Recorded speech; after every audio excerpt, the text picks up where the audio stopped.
ஹரே கிருஷ்ணா. ஹரே கிருஷ்ணா எல்லாருக்கும். நாம் இப்போ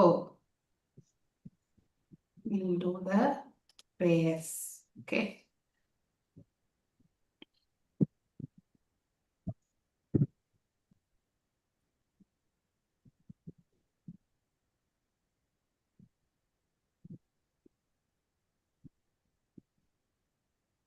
ஜய ராத மாதவ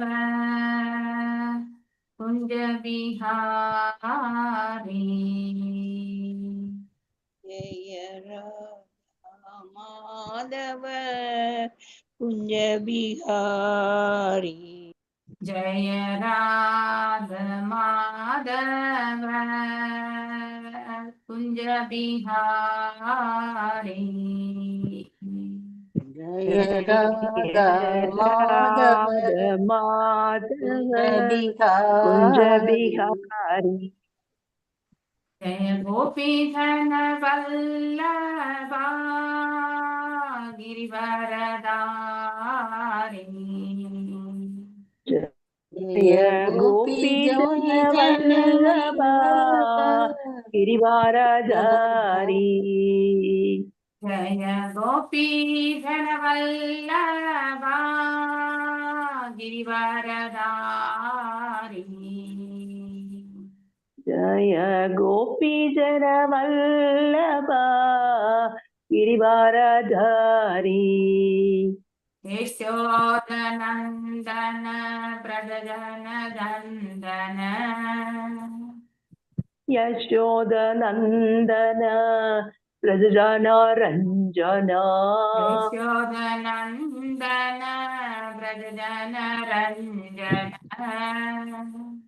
यशोदनन्दन व्रजजन रञ्जन. यमुनदीरावनचारी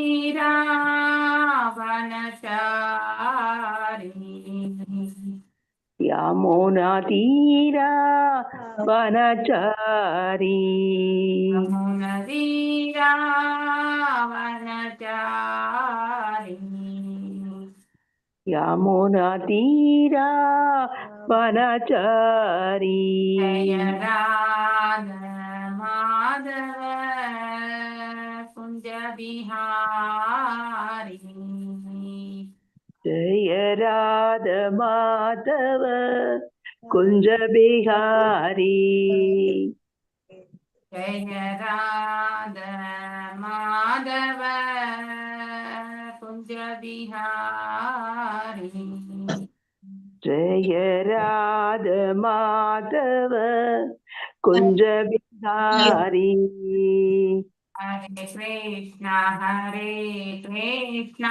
हरे कृष्णा कृष्ण कृष्ण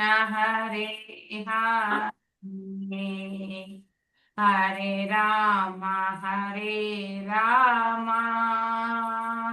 राम राम हरे हरे हरे कृष्ण कृष्ण कृष्ण हरे हरे. हरे राम राम राम हरे हरे. हरे कृष्ण कृष्ण कृष्ण हरे हरे हरे राम राम राम हरे हरे हरे कृष्ण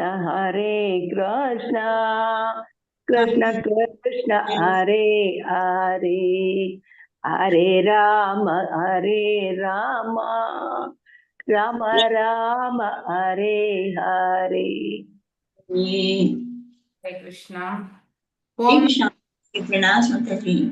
இன்னைக்கு எல்லாரும் எனர்ஜி இல்லாம இருக்கீங்க? நிறைய பேர் உபவாசமா?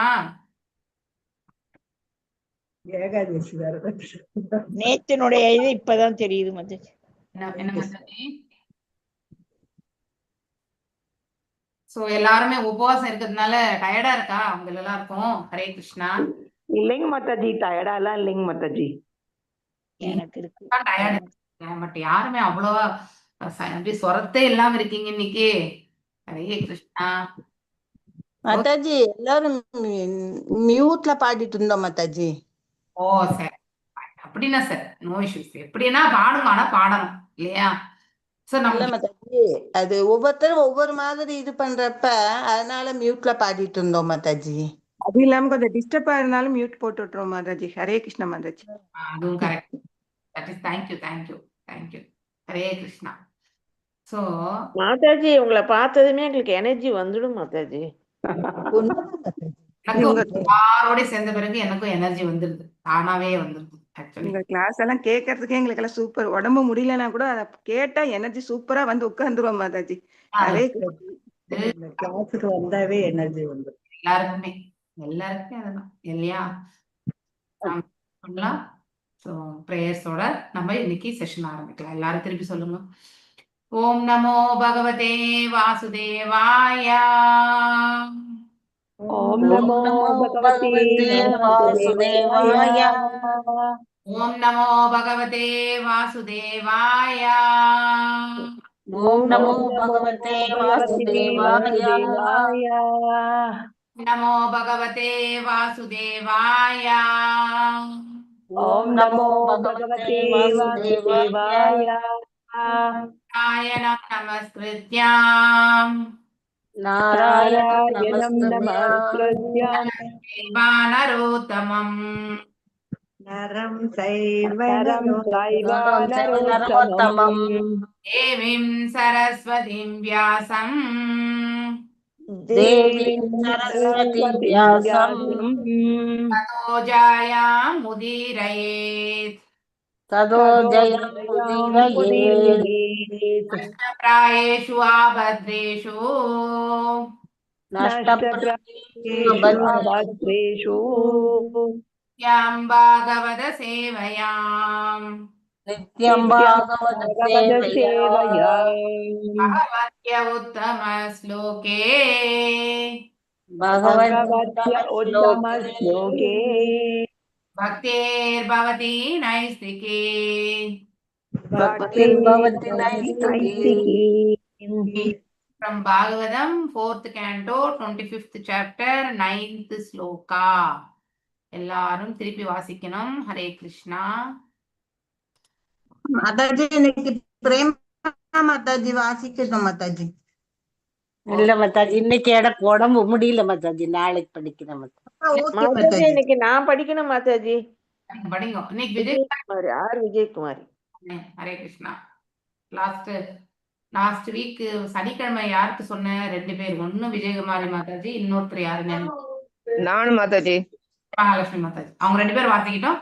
அதுக்கப்புறம் லலிதா கண்ணன் மாதாஜி, புஷ்பா மாதாஜி. நாளைக்கு நான் படிக்கிறேன் மாதாஜி. Fine fine. 25, 20.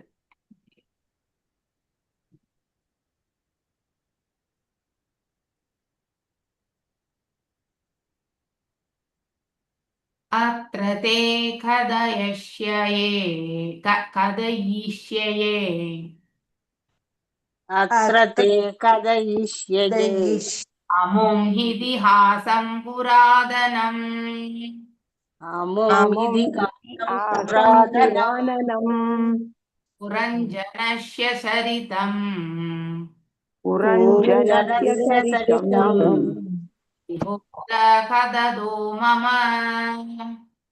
निबोधकदो मम अत्र ते कथयिष्यये अत्र ते कथयिष्यये अमुम् इतिहासं पुरातनम् अमुम् इतिहासं पुरातनम् पुरञ्जनस्य चरितम् पुरञ्जनस्य चरितम् बोधकदो मम निबोधकदो मम अत्र ते कथयिष्यये अत्र ते कथयिष्यये अमुम् इतिहासं पुरातनम् अमुम् इतिहासं पुरातनम् पुरञ्जनस्य चरितम् புரஞ்சனஸ்ய சரிதம்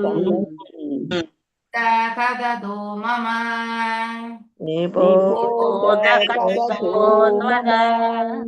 மாதாஜி யாராவது ஒருத்தர் ஹரே கிருஷ்ணா. ஹரே கிருஷ்ணா மாதாஜி. ஓம் நமோ பகவதே வாசுதேவாய. அத்ரேத கதயிஷ்யே அமும் இதிஹாசம் புராதனம் புரஞ்சனஸ்ய சரிதம் நிபோதகதோ மமம். அத்ர இங்கே தே உனக்கு, கதயிஷ்யே நான் கூறப்போகிறேன், அமும் இது விஷயம் தொடர்பாக, இதிகாசம் சரித்திரம், புராதனம் மிக பழமையான, புரஞ்சனஸ்ய புரஞ்சனின் தொடர்பான, சரிதம் அவரது சரிதம், நிபோத புரிந்து கொள்ள முயற்சிப்பாயாக, கததத மம நான் கூறிக்கொண்டிருப்பதே. மொழிபெயர்ப்பு. இது தொடர்பாக புரஞ்சனன் என்று அழைக்கப்பட்ட ஒரு மன்னரின் பழைய வரலாற்றினை உனக்கு நான் உரைக்க விரும்புகிறேன். அருள் கூர்ந்து மிகுந்த கவனத்துடன் இதை கேட்பாயாக. பொருளுரை. நாரத முனிவர் மன்னர் புரஞ்சனின் சரித்திரம் என்ற மற்றொரு தலைப்பிற்கு மாறினார். இது வேறொன்றும் இல்லை, மன்னர் பிராசினபர்ஹிஷத்தின் வரலாறே மாற்றிச் சொல்லப்படுகிறது. அதாவது மறைமுகமாக அவர் கதை சொல்லப்படுகிறது. புரஞ்சனா என்னும் வார்த்தைக்கு ஒருவன் ஓருடலில் மகிழ்தல் என்பதாகும். இது மிக தெளிவாக அடுத்து வரும் அத்தியாயங்களில் விளக்கப்படுகிறது. ஏனெனில் மண்ணுலக செயல்களில் சிக்கொண்டிருக்கும் மனிதன் அச்செயல்கள் பற்றிய கதைகளையே கேட்க விரும்புகிறான். நாரத முனிவர் மாற்றிக் கூறிய தலைப்பான மன்னர் புரஞ்சனன் என்பது வேறு யாருமல்ல, மன்னர் பிராசினபர்ஹிஷத்தேதான். விலங்குகள் பலியிடப்படுகின்ற வேள்விகளின் மதிப்பினை நாரத முனிவர் குறைக்கவில்லை. மாறாக புத்தர் விலங்குகள் பலியிடப்படும் அனைத்து வேள்விகளையும் நேரடியாக மறுதளித்தார். ஸ்ரீல ஜெயதேவ கோஸ்வாமி கூறுகிறார், நிந்தசி யக்ன விதேர் அகக ஸ்ருதி ஜாதம் என்று ஸ்ருதி ஜாதகம் என்றும் வார்த்தை விலங்குகளை கொன்று செய்யப்பெறும் வேள்விகள் வேதங்களில் பரிந்துரைக்கப்பட்டிருக்கின்றன என்பதை குறிக்கிறது. ஆனால் புத்த பகவானோ விலங்குகள் பலியிடப்படும் வேள்விகளை தடுத்து நிறுத்துவதற்கு பதிலாக வேதங்களின் அதிகாரத்தினையே மறுதளித்தார். இதனைத் தொடர்ந்து வேதங்களை பின்பற்றுபவர்கள் பகவான் புத்தரை ஏற்றுக்கொள்ளவில்லை. அவர் வேதங்களின் அதிகாரத்தினை ஏற்றுக்கொள்ளாததினால் பகவான் புத்தர் ஒரு கடவுள் மறுப்பாளராக அல்லது நாத்திகராக சித்தரிக்கப்பட்டார். நாரத முனிவர் வேதங்களின் அதிகாரத்தினை மறுதளிக்கவில்லை. மாறாக மன்னர் பிராசினபர்ஹிஷத்திற்கு கர்மகாண்ட பாதையானது மிகவும் ஆபத்தும் துன்பமும் நிறைந்ததாகும் என்று சுட்டிக்காட்டவே விரும்பினார். மூட மனிதர்கள் புலனின்பத்திற்காக துன்பம் நிறைந்த கர்மகாண்ட பாதையினை ஏற்றுக்கொள்கின்றனர். அதனால்தான் புலனின்பத்தில் அதிக பற்றுடையவர்கள் மூடர்கள் என்று அழைக்கப்படுகின்றனர். வாழ்க்கையின் இறுதி லட்சியம் என்னவென்பதே ஒரு மூடன் புரிந்து கொள்வது மிகவும் கடினமாகும். கிருஷ்ண பக்தி இயக்கத்தின் பிரச்சாரத்தில் பலர் கவர்ச்சியடையவில்லை என்பதை உண்மையில் நாங்கள் பார்க்கிறோம். இதன் காரணம் அவர்களெல்லாம் உலகியற் செயல்களில் ஈடுபட்டிருக்கும் மூடர்கள் என்பதே ஆகும். உபதேசோஹி மூர்க்கானாம் பிராகோபாயன சாந்தையே என்று கூறப்பட்டிருக்கிறது. மூர்க்கனான முரடனுக்கு நல்லுபதேசம் வழங்கப்பட்டதென்றால் அவன் அவற்றுள்ள நன்மைகளை எடுத்துக்கொள்வதற்கு பதிலாக அவற்றுக்கு எதிரான ஆத்திரமடைகிறான். நாரத முனிவர் இதனை நன்கறிந்தவர். ஆதலினால் அவர் மன்னருக்கு மறைமுகமாக அறிவுறுத்த மன்னரின் வாழ்க்கை வரலாற்றினையே கூறலானார். வைரம் அல்லத்தினாலான மூக்கத்தியோ கம்மலோ அணிய வேண்டுமென்றால் மூக்கிலும் காதிலும் துளை போட வேண்டும். புலநிகழ்ச்சிக்காக தாங்கிக் கொள்ளப்படும் இத்துன்பமானது கர்மகாண்ட பாதையில் உள்ள துன்பமாகும். ஒருவன் எதிர்காலத்தில் எதையும் அனுபவித்து மகிழ வேண்டும் என்று விரும்பினால் நிகழ்காலத்தில் அவன் கஷ்டப்பட நேருகிறது. எதிர்காலத்தில் ஒருவன் லட்சாதிபதியாகி தனது செல்வத்தை அனுபவிக்க வேண்டும் என்று விரும்பினால் அவன் நிகழ்காலத்தில் பணம் சேர்ப்பதற்காக கடினமாக உழைக்க வேண்டியிருக்கிறது. இதுவே கர்ம காண்டியமாகும். இப்பாதையில் மிகுந்த பற்று வைப்பவர்கள் எப்படியும் ஆபத்தை சந்திக்க வேண்டியதிருக்கிறது. நாரத முனிவர் மன்னர் பிராசினபர்ஹிஷத்திற்கு இப்பெருந்துயர்களையும் இடர்களையும் ஒருவன் எப்படி அனுபவிக்கிறான் என்பதை காண்பிக்க விரும்பினார். உலகியற் செயலில் மிகுந்த பற்றுடைய மனிதன் விஷயி என்று அழைக்கப்படுகிறான். விஷயி என்பவன் விஷயம் எனப்படும் உண்ணுதல், உறங்குதல், புணர்தல், காத்தல் போன்றவற்றை அனுபவிப்பவனாவான். நாரத முனிவர் புரஞ்சன மன்னரின் கதையின் மூலம் உண்ணுதல், உறங்குதல், புணர்தல், தற்காத்தல் போன்ற துன்பமும் ஆபத்தும் நிறைந்தவை என்பதை மறைமுகமாக குறிப்பிடுகிறார். இதிகாசம், சரித்திரம் மற்றும் புராதனம், பழமை என்னும் சொல் பௌதீக உடலில் வாழ்கின்ற போதிலும் பௌதீக உடலினுள் இருக்கும் உயிரின் சரித்திரமானது மிகவும் பழமையானது என்று குறிப்பிடுகிறது. ஸ்ரீல பக்தி வினோத தாகூர் அநாதி கர்மபலே படி பாவர்ணவ ஜலே தரி பரோ நா தேகி உபாயா என்று பாடியிருக்கிறார். முன்னை கர்மவினை பயனால் நான் இன்று பௌதீக வாழ்க்கை என்னும் கடலில் விழுந்து விட்டேன், இன்னும் ஒரு வழியும் காணேன் கரையேற என்பதுவே இதன் பொருள்.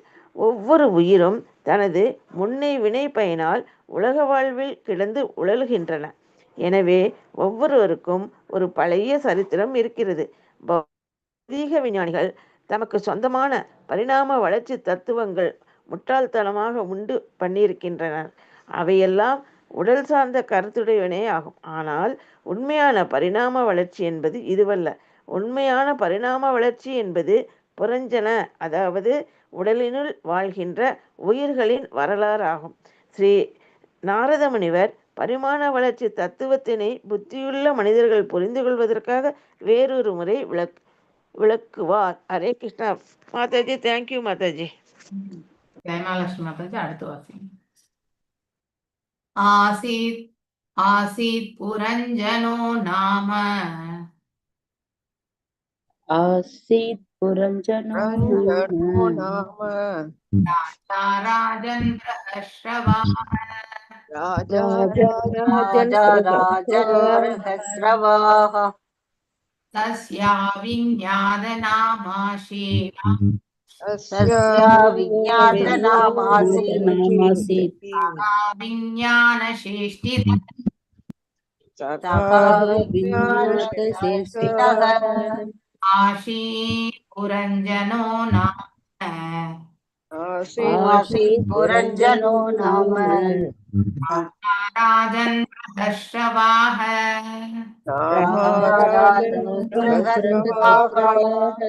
தஸ்யா விஞ்ஞாதநாமாசீத் தஸ்யா விஞ்ஞாதநாமாசீத் சகா விஞ்ஞானசேஷ்டித சகா விஞ்ஞானசேஷ்டிதः ஆசீத் புரஞ்சனோ நாம ஆசீத் புரஞ்சனோ நாம ராஜா ராஜன் பிரஹஸ்ரவாஹ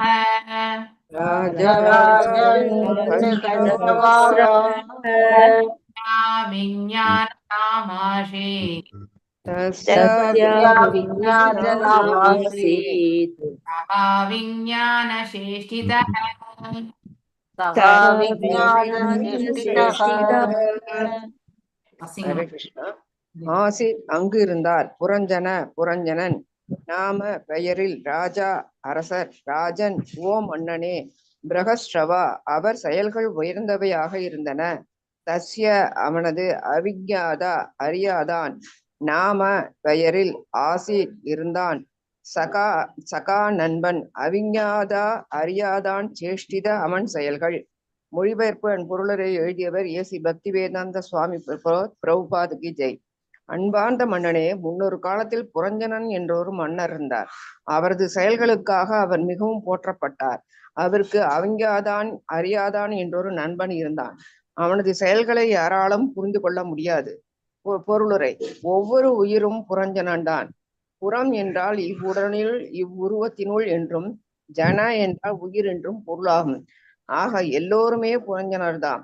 ஒவ்வொரு உயிரும் தனது உடலுக்கு தன் விருப்பம் போல் பயன்படுத்தி கொள்வதற்காக வழக்கமாக தன் உடலை புலன் நுகர்ச்சிக்காகவே பயன்படுத்துகிறான்.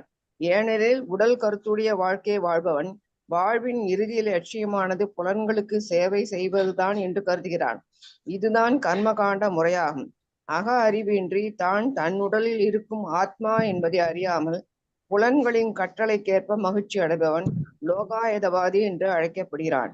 புலனுகர்ச்சியால் பற்றுடைய லோகாயுதவாதி புரஞ்சனன் ஆவான். இந்த லோகாயுதவாதி தன் மனம் போன போக்கில் தன்னுடைய புலன்களை பயன்படுத்தினான் என்றால் அவனும் கூட அரசன் என்று அழைக்கப்படலாம்.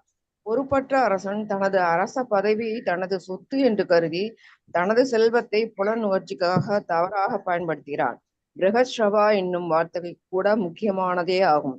ஸ்ரவ என்றால் புகழ் என்ற பொருளாகும். உயிரானது ஆதி காலம் தொட்டே புகழ் உடையதாகும். கீதையிலும் 2:20 இது ந ஜாயத்தே மிரியதே வா என்று கூறப்பட்டுள்ளது. இதன் பொருள் உயிரானது பிறப்பதும் இல்லை இறப்பதும் இல்லை என்பதாகும். பல்வேறு விதமான உடல்களில் அவர்களின் செயல்கள் பொருந்தியிருந்தாலும் அவர்கள் நித்தியமானவர்களாக இருக்கின்ற காரணத்தால் அவர்களது செயல்களும் நித்தியமானவையே ஆகும். ந ஹன்யதே ஹன்யமானே ஷரீர, அவன் உடல் அழிக்கப்பட்ட பிறகும் கூட அவன் இறப்பதில்லை.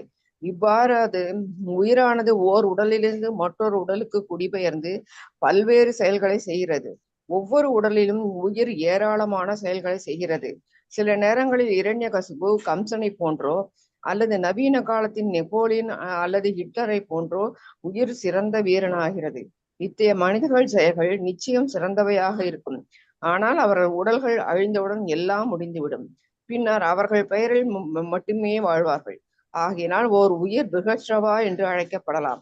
பல்வேறு விதமான உடல்களுக்காக அந்த உயிர் புகழ் உடையதாக இருக்கலாம். அவனுக்கு ஒரு நண்பன் கூட உண்டு, அவனை இவன் அறிவதில்லை. ஒவ்வொரு உயிரின் உள்ளத்திலும் கடவுள் பரமாத்மாவாக இருக்கின்றார் என்பதை லோகாயுத மனிதர்கள் புரிந்து கொள்வதில்லை. பரமாத்மா ஜீவாத்மாவின் அருகில் ஒரு நண்பனாக இருக்கின்ற போதிலும் ஜீவாத்மா அல்லது உயிர் இதனை அறிவதில்லை. இதனைத் தொடர்ந்து அவன் அவிஜாதா சகா என்று குறிப்பிடப்படுகிறான். இதன் பொருள் அறியாத ஒருவனை நண்பனாக உடையவன் என்பதாகும். அவிஜாதா சேஷ்டிதா என்னும் வார்த்தை கூட முக்கியமானதாகும். ஏனென்றால் ஓர் உயிர் பரமாத்மாவின் கட்டளையின் கீழ் கடினமாக உழைத்து ஜட இயற்கையின் விதிகளினால் கொண்டு செல்லப்படுகிறது. இருந்த போதிலும் அவன் தான் கடவுளைப் போல சுதந்திரமானவன் என்றும் இயற்கையின் கடுமையான விதிகளில் இருந்து விடுதலை பெற்றவன் என்றும் நினைக்கிறான். இது பகவத்கீதையிலும் 2:24 குறிப்பிடப்படுகிறது. அச்சேத்யோயம் அதா யோயம் அக்லேத்யோ அசோஸ்ய ஏவச்ச நித்ய சர்வகதஸ்தானு அச்சலோயம் சநாதனஹ. தனிப்பட்ட ஆத்மா பிளத்ததற்கு அது சரியா இல்லையா? அந்த இடத்துல இல்ல அதாவது எந்த ஆயுதத்தை கொண்டும் அதை வந்து துண்டிக்க முடியாது. ஒரு நிமிஷம். தனிப்பட்ட ஆத்மா ஒரே நிமிஷம் இருக்கு மாதாஜி. உடைக்கிறது ஒரு நிமிஷம். அதாவது ஜீவாத்மா வெட்ட முடியாதவன், கரைக்க முடியாதவன், எரிக்கவோ உலர்த்தவோ முடியாதவன், அவன் நித்தியமானவன், எங்கும் நிறைந்தவன், மாற்ற இயலாதவன், அசைக்க முடியாதவன், நித்தியமாக மாற்றமின்றி இருப்பவன். வெட்ட முடியாதவன்கிற மாதிரி. பிளக்க முடியாது. அதாவது பிளக்க முடியாதனாக்கா பிளக்க முடியாதவன், பிளக்க முடியாதவன், வெட்ட முடியாதவன். இண்டிவிஜுவல் சோல் இஸ் அன்பிரேக்கபிள், அதாவது உடைக்க முடியாதவன் இல்லையா? அதாவது கட் பண்ணி போட முடியாது. எந்த ஆயுதத்தை கொண்டு நைனம் சிந்தந்தி சஸ்திராணி நைனம் தகதி பாவக இல்லையா? அந்த முடியுது மாதிரிதான். எந்த ஆயுதத்தை கொண்டு அதை துண்டிக்கவே முடியாது, வெட்டவே அதாவது அது வந்து கரையவும் கரையாது. இப்ப நம்ம நீர்ல வந்து உப்பு போட்டா என்ன ஆகும்னாக்க கரைஞ்சிடும் இல்லையா? அதே மாதிரி சுகர் போட்டாலும் கரையும்.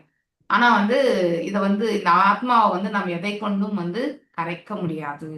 நீதர் பர்ன், அதை எரிக்கவும் முடியாது, அதே மாதிரி உலர்த்தவும் முடியாது. அது எப்பொழுதுமே இருக்கக்கூடியவன், அதாவது பிரசன்ட் எவ்ரிவேர், எல்லா இடங்களிலும் இருக்கக்கூடியவன், மாற்றத்திற்கு அப்பாற்பட்டவன், அசையாதவன் இல்லையா? நித்தியமானவன். இத்தனை பண்புகள் இருக்கு இல்லையா?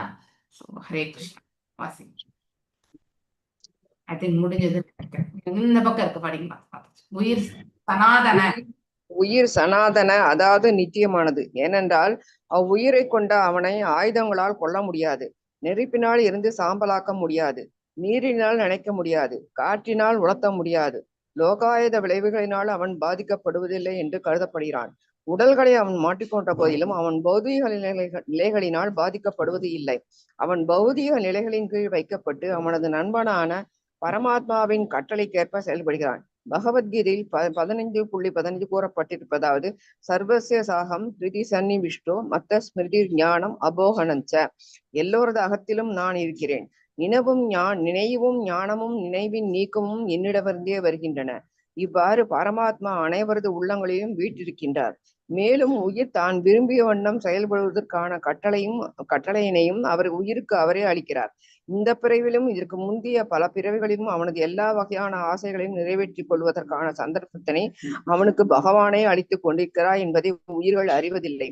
பகவானின் அனுமதியின்றி எவனும் தனது எந்த விருப்பத்தையும் நிறைவேற்றிக் கொள்ள முடியாது. பகவானால் அளிக்கப்படும் அனைத்து வசதிகளையும் வாய்ப்புகளையும் கற்றுண்ட ஆத்மா அறிவதில்லை. ஹரே கிருஷ்ண மாதாஜி. தேங்க்யூ மாதாஜி. தேங்க்யூ மாதாஜி. ஹரே கிருஷ்ணா. இது ரொம்ப பெருசா இருக்கு. ஓகே, இது ஃபர்ஸ்ட் இது முடிப்போம், அதுக்கப்புறம் டைம் இருந்தா வாசிப்போம். சரிங்களா? ஹரே கிருஷ்ணா. ஓம் அஜ்ஞானதிமிராந்தஸ்ய ஞானாஞ்சனேஷலாக்கய சக்ஷுருன்மிலிதம் येन தஸ்மை ஸ்ரீ குரவே நமः. श्रीचैतन्यमनोभीष्टं स्थापितं येन भूतले स्वयं रूपा गदा मह्यं ददासि वापदाण्डिकम्. हे कृष्णा करुणा सिन्धु दीनबन्धु जगत्पते गोपेशा गोपिका कान्ता राधकान्त नमस्तुते. तप्त काञ्चन गौरांगी राधे वृन्दावनेश्वरी ऋषभानुसुते देवी प्रणमामि हरिप्रिये. वाञ्छकल्पतरुभ्यश्च कृपा सिन्धुभ्य एव च पतितानां पावनेभ्यो वैष्णवेभ्यो नमो नमः. जय श्री कृष्ण चैतन्य प्रभु नित्यानंद श्री अद्वैत गदाधर श्रीवासादि गौर भक्तवृंदा. हरे कृष्णा कृष्णा कृष्णा हरे हरे, हरे राम राम राम हरे हरे. हरे कृष्णा. अत्र ते कथयिष्ये अमुम् इतिहासं पुरातनम् पुरञ्जनस्य சரிதம் நிபோத கததோ மமே மம. ஸோ இங்க இப்ப நாரத மகரிஷி வந்து கதை சொல்ல ஆரம்பிக்க போறார். இந்த மாதிரி ஒரு கதை சொல்றதுக்கு காரணம் அவரை நாம பின்பற்றலாம். சில பேருக்கு வந்து டைரக்டா சொன்னா புரிஞ்சுப்பாங்க, சில பேருக்கு அவங்களுடைய தவற வந்து வேறு விதத்துல வந்து நம்ம சொன்னா மட்டும்தான் அடுத்தவங்க இப்படி கஷ்டப்பட்டாங்க அப்படிங்கறத சொல்லும்போது ஆட்டோமேட்டிக்கலி நாமும் அந்த மாதிரி நிலையில தான் இருப்போம் இல்லையா? அப்ப நாமும் இதை செய்தால் இவ்வளவு கஷ்டப்படுவோம் சொல்றோமா இல்லையா? சில குழந்தைங்களை வளர்க்கும் பொழுது சில குழந்தைங்களுக்கு ரொம்ப சென்சிட்டிவா இருப்பாங்க. அவங்கள நம்ம டைரக்டா திட்டிட்டா அவங்க எதையுமே செய்ய மாட்டாங்க, ரிவோல்ட் ஆயிடுவாங்க. சில குழந்தைங்களுக்கு டைரக்டா சொன்னா இப்படி பண்ணாதம்மா இது உனக்கு கஷ்டம்னா அதை ஏத்துப்பாங்க. ஏத்துக்க முடியாத கஷ்டத்துக்கு வந்து என்ன பண்ணுவாங்க, அது யாரோ ஒருத்தர் நம்ம சொந்தத்துல இப்படி இருந்தாங்க, அவங்க இது பண்ணி இந்த மாதிரி ஆயிட்டாங்க, ஸோ நீ இதை ஃபாலோ பண்ணினா உனக்கு இந்த மாதிரி ஆயிடும் அப்படின்ட்டு நம்ம சொல்றோமா இல்லையா? அதே மாதிரிதான் இந்த இடத்துல ஒரு வித்தியாசம் என்னன்னாக்கா, நாரத மகரிஷி பிராச்சீன பரித்தினுடைய கதையை வந்து பிராச்சீன பரித் கிட்டே சொல்ல போறாரு. ஆனா ஒரு கற்பனை கதாபாத்திரமா சொல்ல போறார். நாம எப்படி ஒரு நடந்த விஷயத்தையே உதாரணமா சொல்லி நம்ம பிள்ளைகளுக்கு சொல்லுவோம் இல்லையா? ஆனா அவருடைய சுபாவத்தையே எடுத்து நாம ஒரு கதை மாதிரி நம்ம பண்ணக்கூடிய அளவுக்கு டேலண்ட் கிடையாது. ஆனா இங்க பிராச்சீன பரித்தினுடைய கதையை வந்து ரொம்ப அழகா, ஏன் அந்த மாதிரினாக்கா, ஸோ அஜ்ஞானத்துல இருப்பாங்க. சில சமயங்கள் எல்லாம் நம்ம வந்து, அதாவது இந்த 3 குணங்கள் வந்து இந்த இயற்கையோட எப்பவுமே போட்டி போட்டுட்டே இருக்கும். ஞானத்துல சில சமயத்துல நாம வந்து மேன்மையா செயல்பட்டாலும் சில சமயத்துல மூடத்தனமான செயல்களும் நாம கண்டிப்பா செய்யணும் இல்லையா? அதனால நம்ம முழுதுமே ஞானதளத்துல இருக்கணும் கிடையாது, முழுவதுமே அஜ்ஞானத்துல இருக்கிறோன்றனும் கிடையாது. ஏன்னா இவர் நல்ல காரியங்கள் தான் செய்யறார். ஆனா அவர் வந்து கர்மகாண்டா மோட்ல இருந்து செய்யறார், அதாவது பலனை எதிர்பார்த்த வண்ணம் செய்கின்றார். அதனால அது மூடத்தனமாக கருதப்படுது. பக்தியில வந்து நாம பலனை எதிர்பார்த்தால் அதுதான் மூடத்தனம். அங்கே நம்ம எதிர்பார்ப்புகள் என்று வைக்கும் பொழுது இல்லையா, எதிர்பார்ப்புகள் என்று வைக்கும் பொழுது இறைவனோட நமக்கு இருக்கக்கூடிய சம்பந்தத்தை நம்ம வந்து ஸ்திரப்படுத்திக்க முடியாது. எதையுமே எதிர்பார்க்காமல் கொடுக்க வல்லதுதான் அன்பு இல்லையா? எதிர்பார்த்து கொடுப்பது என்பது அது வியாபாரம். அதனால எதிர்பார்க்காமல் நாம கொடுக்கக்கூடியதும் பெறுவதும் எது? அன்பு ஒன்றுதான். அதனால நாம் இறைவனிடத்துல அன்பு காட்ட வேண்டியதுதான் நம்முடைய கடமை. அதுதான் முதன்மையான கடமை. அதை பயிற்சி, பக்தி செயல் மூலமா பயிற்சி செய்யும் பொழுது தானாக நமக்கு உணர்வின் மூலமாக நமக்கு அது வெளிப்படும் இல்லையா? சோ நம்ம பகவான்கிட்ட நம்ம வந்து வேண்டிக்கிறோம்னா அப்ப நம்ம அந்த இடத்துல வெறுமனே வேண்டுதல் மட்டும் இருக்காது, நம்ம மனதை லயித்து இறைவன் தாழ் பணிந்து அதன் பிறகுதான் நம்ம பிரார்த்தனைகளே வைப்போம். அப்படிப்பட்ட பிரார்த்தனைகள் தான் வந்து அதாவது இறைவனிடத்துல போய் நம்ம சேர்வதற்கான ஒரு மார்க்கத்தை ஏற்படுத்தி கொடுக்கிறது. பகவான் ஐ திங்க் டுடே மார்னிங் ஒரு ஒன் ஆஃப் த வீடியோ அதாவது யாரோ ஃபார்வர்ட் பண்ணியிருந்தாங்க. I think is north south அமெரிக்காவோ இருக்கலாம்னு நினைக்கிறேன். நான் அந்த மாதிரி ஒரு நபர் சொல்லியிருக்கார், பகவான் நம்முடைய பிரார்த்தனைகள் எல்லாம் கேட்கலன்னு நினைக்காதீங்கோ. பகவானுக்கிடத்துல நாம செய்யக்கூடிய பிரார்த்தனைகள் ஒரு சிலது எல்லாமே வந்து நமக்கு இமீடியட்டா ரெஸ்பான்ஸ் கிடைக்கும். ஒரு சிலது வந்து நமக்கு ரெஸ்பான்ஸே கிடைக்காது. ஓகே, அப்படின்னா என்ன அர்த்தம்? நமக்கு பகவான்கிட்ட நம்ம பிரார்த்தனை வச்சது தப்புன்னு அர்த்தம் கிடையாது. நமக்கு எது நன்மையோ அதை பார்த்து பகவான் கொடுப்பார். அதனால வந்து இப்பொழுது அவர் வந்து நமக்கு அதை செவி சாய்க்கவில்லை என்றால் பிற்காலத்தில் அதை நமக்கு ஒரு நல்லதொரு நிலையை வந்து ஏற்படுத்தி கொடுக்கறதுக்காக தான் பகவான் அதை வந்து ஹோல்ட்ல வச்சிருக்கார். ஓகே, எல்லா பிரார்த்தனைகளுமே இறைவனிடத்துல செல்லும். ஆனா எல்லா பிரார்த்தனைகளுமே இம்மீடியட்டா நமக்கு ரெஸ்பான்ஸ் கிடைக்குமான்னா கண்டிப்பா கிடையாது, இல்லையா? நமக்கு எது நன்மை என்பதை பார்த்துதான் பகவான் கொடுப்பார். ஒரு தாய் போல, இல்லையா? நம்ம 4 பிள்ளைகள் இருக்கின்றார் என்றால் தாய் வந்து ஒரு குழந்தை வந்து எனக்கு இது வேணும்னு கேட்கும், இன்னொரு குழந்தை இன்னொன்னு கேட்கும். ஆனா தாய்க்கு தெரியும் எதை கொடுத்தா அந்த குழந்தைக்கு நன்மை, இல்லையா? அப்படிங்கிறத பார்த்து பார்த்து செய்வா, இல்லையா? அது போலதான் பகவானும் கூட. அதுக்காக தாய் வந்து பிள்ளைகளுடைய பிள்ளைகளுடைய ரிக்வஸ்ட கேட்கலன்ட்டு கிடையாது, இல்லையா? இப்போ ஒரு குழந்தை வந்து எனக்கு இது வேணும், எனக்கு அது வேணும், நான் இதை செய்யணும் அப்படின்னும் பொழுது நம்ம எல்லாத்தையுமே வாங்கி கொடுக்க மாட்டோம், இல்லையா? இப்போ என்னுடைய மகளே வந்து ஒரு பிளாக் பண்ணணுமா, அதனால எனக்கு ஒரு கேமரா வாங்கி கொடுன்னு கேட்டா. நான் இது வரைக்குமே நியர்லி 1.5 வருஷமாவே தள்ளி போட்டுன்னு தான் வரேன். தட் இஸ் அதாவது இந்த காலகட்டத்துல அது தேவை இல்லை, இல்லையா? அது எப்பொழுது வாங்கி கொடுக்கணுமோ அப்போ வாங்கி கொடுக்கலாம். அதனுடைய முக்கியத்துவத்தை தெரிந்து அது பர்பஸ் ஆஃப் யூசேஜ் அதெல்லாம பார்க்கணும், இல்லையா? கேட்ட உடனே எல்லாத்தையும் வாங்கி கொடுத்துட்டோம்னா அந்த அந்த பணத்திற்கும் மதிப்பு கிடையாது. அதனுடைய அந்த பொருளை அவர்கள் வந்து பாதுகாப்பதற்கும் அவங்களுக்கு வழி தெரியாது, இல்லையா? சோ அவங்களுக்கு தேவையான காலகட்டத்துல நாம வாங்கி கொடுக்கும் பொழுது அந்த பொருள் வந்து உபயோகப்படும். அதாவது அஜ்ஞானத்துல உழண்டு கொண்டிருக்கக்கூடிய நாம, இல்லையா? நானே வந்து அஜ்ஞானத்துலதான் உழண்டு இருக்கேன் நிறைய வாட்டி யோசிப்பேன் நான். அப்படிப்பட்ட நமக்கே இப்படி தோன்றுகின்றது. முழுவதும் ஞானமாக இருக்கக்கூடிய பகவானுக்கு நமக்கு என்ன நல்லது என்று தெரியாதா என்ன? அதனால பொறுமையோடு நாம வந்து காத்திருப்பது என்பது, நமக்கு எது நன்மையோ பகவான் வழங்கட்டும் அப்படிங்கிற ஒரு மனசை நாம கொண்டு வந்துக்கணும்.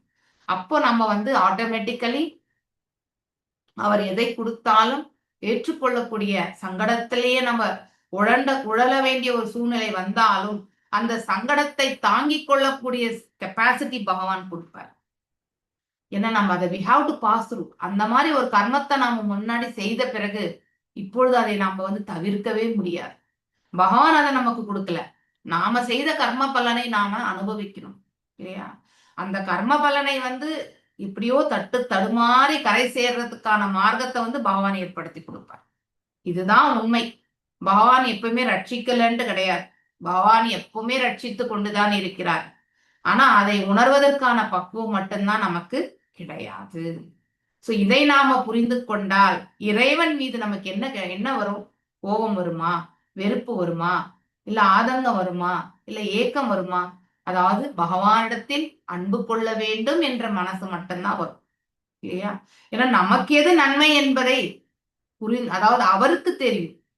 அப்போ நம்முடைய பாதையை அவர் நடத்தி கொடுக்கட்டும், நாம வெறும் நிமித்த மாத்திரம் செயல்படலாம் அப்படின்ட்டு நம்ம மனசை நாம பக்குவப்படுத்திக்கணும். சோ இப்படிப்பட்ட பக்குவத்தை நாம் வளர்த்து கொண்டால் வாழ்க்கையில் வந்து எப்பொழுதுமே நம்ம துன்பத்திற்காக தோழ்வதோ இன்பத்திற்காக அகங்காரம் படுவதோ எதுவுமே இருக்காது. நல்லது நடக்கும் பொழுது இறைவனுக்கு அதை சமர்ப்பித்து விடுவோம். புகழாரங்கள் அனைத்தும் இறைவனை சேரும் என்று.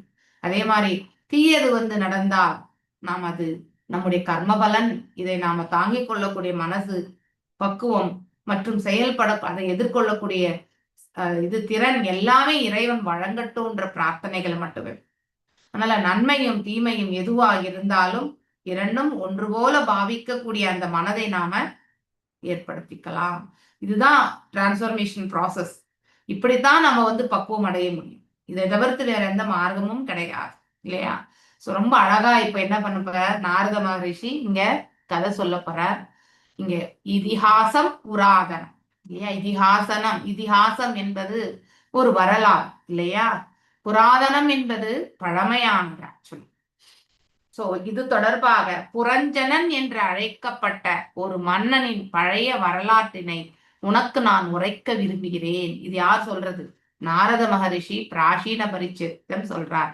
அருள் கூர்ந்து மிகுந்த கவனத்துடன் இதனை கேட்பாயாக அப்படின்னு சொல்லிட்டு யாருக்கு? பிராசீன பரிஷுக்கு வந்து அதாவது நாரத மகரிஷி சொல்றார். சோ பொருள் உரை. நாரத மாமுனிவர் மன்னர் புரஞ்சனின் சரித்திரம் என்ற மற்றொரு கதை தலைப்பிற்கு மாறினார். சோ இப்போ வந்து சொல்ல போறார். ஏன்னா அவனும் வந்து அதாவது மன்னன் உண்மையிலே நல்லவன் தான், ஆனா அஜ்ஞானமும் உண்டு இல்லையா? நாம் எல்லாருமே அஜ்ஞானத்துல இருக்கக்கூடியவங்க தான். இது வேறு ஒன்றுமில்லை, மன்னர் பிராசீன பரிஷத்தின் வரலாறை மாற்றி சொல்லப்படுகிறது. குறிச்சுட்டே வாங்கோ.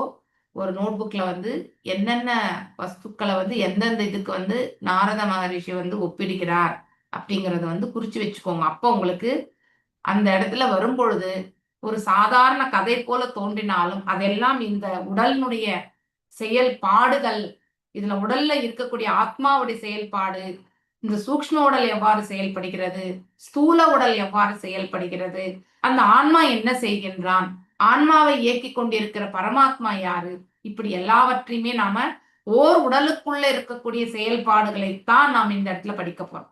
அப்படிப்பட்ட ஒரு மனதை நீங்க எடுத்துட்டு வந்து இந்த கதையை நீங்க கேட்கணும். சோ இங்க நகரமாக சொல்லப்படும். நகரம்னா ஏதோ ஒரு சிட்டி கிட்டின்னு நினைச்ச கூடாது. இந்த உடல் தான் நகரம். ஆக்சுவல் 9 கதவுகளை கொண்ட நகரம் அப்படிங்கிறது வந்து எது? இந்த உடலைத்தான் சொல்வது இல்லையா? ஆனா நீங்க அந்த 9 கதவுகள் என்னன்றதையுமே ரொம்ப அழகா சொல்லுவாங்க. சோ அந்த துவாரங்களுக்குமே பெயர்கள் உண்டு. சோ அந்தந்த துவாரங்கள்ல என்ன அவன் வந்து அதாவது அவன் வந்து என்ஜாய் பண்றான், எதை அவன் சுகிக்கின்றான், ஒரு ஜீவன் இந்த துவாரத்துல என்ன அதாவது வாய் வழியா என்ன சுகிக்கின்றான், காது வழியா என்ன சுகிக்கின்றான், கண்கள் வழியா என்ன சுகிக்கின்றான் அப்படிங்கிறது எல்லாமே வந்து அழகாக எடுத்துரைக்கப்படும். இந்த அத்தியாயமே ரொம்ப நல்லா இருக்கும். நீங்க நல்லா கேட்கணும். நீங்க செவி கொடுத்து அதை வந்து கேட்கணும். புரஞ்சன, புறா என்றால் என்ன? அகம் புறம் இல்லையா? அகம் என்றால் உள்ளே, புறம் என்றால் வெளியே இல்லையா? சோ இந்த வெளியேன்றது எது? இந்த ஜீவனுக்கு இந்த உடல் தான் வெளியில இல்லையா? அதனாலதான் உடல் என்பது புற, அஞ்சன என்பது இதற்குள் குடிக்கொண்டிருக்கக்கூடிய ஜீவன், வாழ்ந்து கொண்டிருக்கக்கூடிய ஜீவன் என்று பொருள். ஓகே, சோ இது நம்ம எல்லாருக்குமே பொருந்தக்கூடிய ஒரு ஸ்டோரி. நாட் ஓன்லி பிராசீன பரிஷத், நாம கூட அதே மாதிரி கதை தான். அதனால நம்மளுடைய உடல்ல இருக்கக்கூடிய அவயங்களை வந்து நாம் அதை ஒப்பிட்டு நாம் எந்த பகுதியை வந்து பக்குவமா செஞ்சுட்டு இருக்கோம், எந்த பகுதியில நாம வந்து சரிவர நம்ம வந்து கவனிக்கிறது இல்ல, எந்த பகுதியை வந்து நம்ம தவறாக உபயோகப்படுத்திட்டு இருக்கோம் அப்படிங்கறது எல்லாமே நாம புரிந்து கொள்ள முயற்சிக்க வேண்டும். இந்த இடத்துல புரஞ்சனா என்னும் வார்த்தைக்கு ஒருவன் ஓர் உடலில் மகிழ்தல் என்பதாகும். அதாவது ஓர் உடலில் எப்படி மகிழ்கிறது? ஆக்சுவலி நாம செய்யக்கூடிய செயல்களுடைய அதனால் ஏற்படக்கூடிய விளைவுகளை வந்து நாம ஸ்வீகரிக்கும் பொழுது நாம மகிழ்ச்சி அடைகிறோம் இல்லையா? இப்ப நம்ம வந்து ஃபார் எக்ஸாம்பிள் ஒரு வீடை கட்டுறோம் இல்லையா? வீடு கட்டின உடனே கிரகப்பிரவேசம் பண்றோம். சோ நமக்கு சொந்த பந்தங்கள் எல்லாரையுமே வரவழைச்சு, எக்ஸாம்பிளா சொல்றேன், சொந்த பந்தங்களை வரவழைச்சு நாம கிரகப்பிரவேசம் செய்யும் பொழுது சோ அப்ப நம்மளை பத்தி என்ன பண்ணுவாங்க அவங்க, எவ்வளோ அதாவது ஏதுமற்ற நிலையில இருந்து இந்த நபர் வந்து இவ்வளவு பெரிய வீடு கட்டுறதுக்கான ஒரு வாய்ப்பு கிடைச்சது இல்லையா அவருக்கு இல்லையா? அவருடைய அயராத உழைப்பு, சோ அவருடைய ஹையர் குட் குவாலிட்டிஸ் அடுத்தவங்க அப்சர்வ் பண்ணியிருப்பாங்க இல்லையா? சோ எந்த ஒரு தீய பழக்கம் கிடையாது, தன்னுடைய மனைவி குழந்தைகள் முன்னேற்றம் இல்லையா, தன்னுடைய அதாவது தன்னுடைய வியாபாரமோ இல்ல வந்து தன்னுடைய உத்தியோகத்தையோ அவன் வந்து பொறுப்பா செஞ்சு இப்படி அவங்களுடைய புகழாரங்கள் எல்லாம் நம்ம கேட்க ஆரம்பிப்போம் இல்லையா? நம்மளேதான் அவங்க புகழ்ந்துட்டு இருப்பாங்க. சோ நாம செய்த சாதனையை வந்து இந்த பௌதிக சாதனைக்கு அவ்வளவு பெரிய கதை வந்து சொல்லுவாங்க இல்லையா? அதை கேட்டு நாம் என்ன பண்ணுவோம்? காதால இன்புற தயாராயிரும் இல்லையா? ஆனா அது உண்மையிலேயே அது எப்படி நாம் எடுத்துக்கணும்? இறைவனுடைய கிருபையால நாம் இதெல்லாம் செய்ய முடிஞ்சது அப்படின்னு அந்த பக்குவத்தை எடுத்துட்டு வந்தோம்னாக்கா இந்த செவி வந்து புகழாரங்களுக்கு செவி சாய்க்காது. ஒரு புன்முறுவலை பூத்து அந்த இடத்த விட்டு போயிடும். இல்ல நாம அந்த நம்மளை யாராவது புகழ்ந்தாங்கனாக்கா நல்ல தேஜஸா நாம என்ன பண்ணுவோம், எஸ் நான் இதை செய்தேன்ற அந்த பாவத்தை வந்து வெளிப்படுத்தும். இது அகங்காரத்தன்மை இல்லையா? ஒரே புலன் வெவ்வேறு விதமான சூழ்நிலையில வந்து வெவ்வேறு விதமான பாவத்தையும் அது எந்த குணாதிசயத்தை வந்து ஏற்றுக்கொள்கிறதோ அத்தகைய பாவத்தை அது வந்து வெளிப்படுத்தும். இதெல்லாம் சைலண்டா இருக்குன்னு நினைக்காதீங்க. இந்த புலன்கள் எல்லாமே ரொம்ப சக்தி வாய்ந்தது இல்லையா? So it is not easy. இந்த புலன்களை கட்டுப்படுத்துறது அவ்வளவு சுலபமே கிடையாது.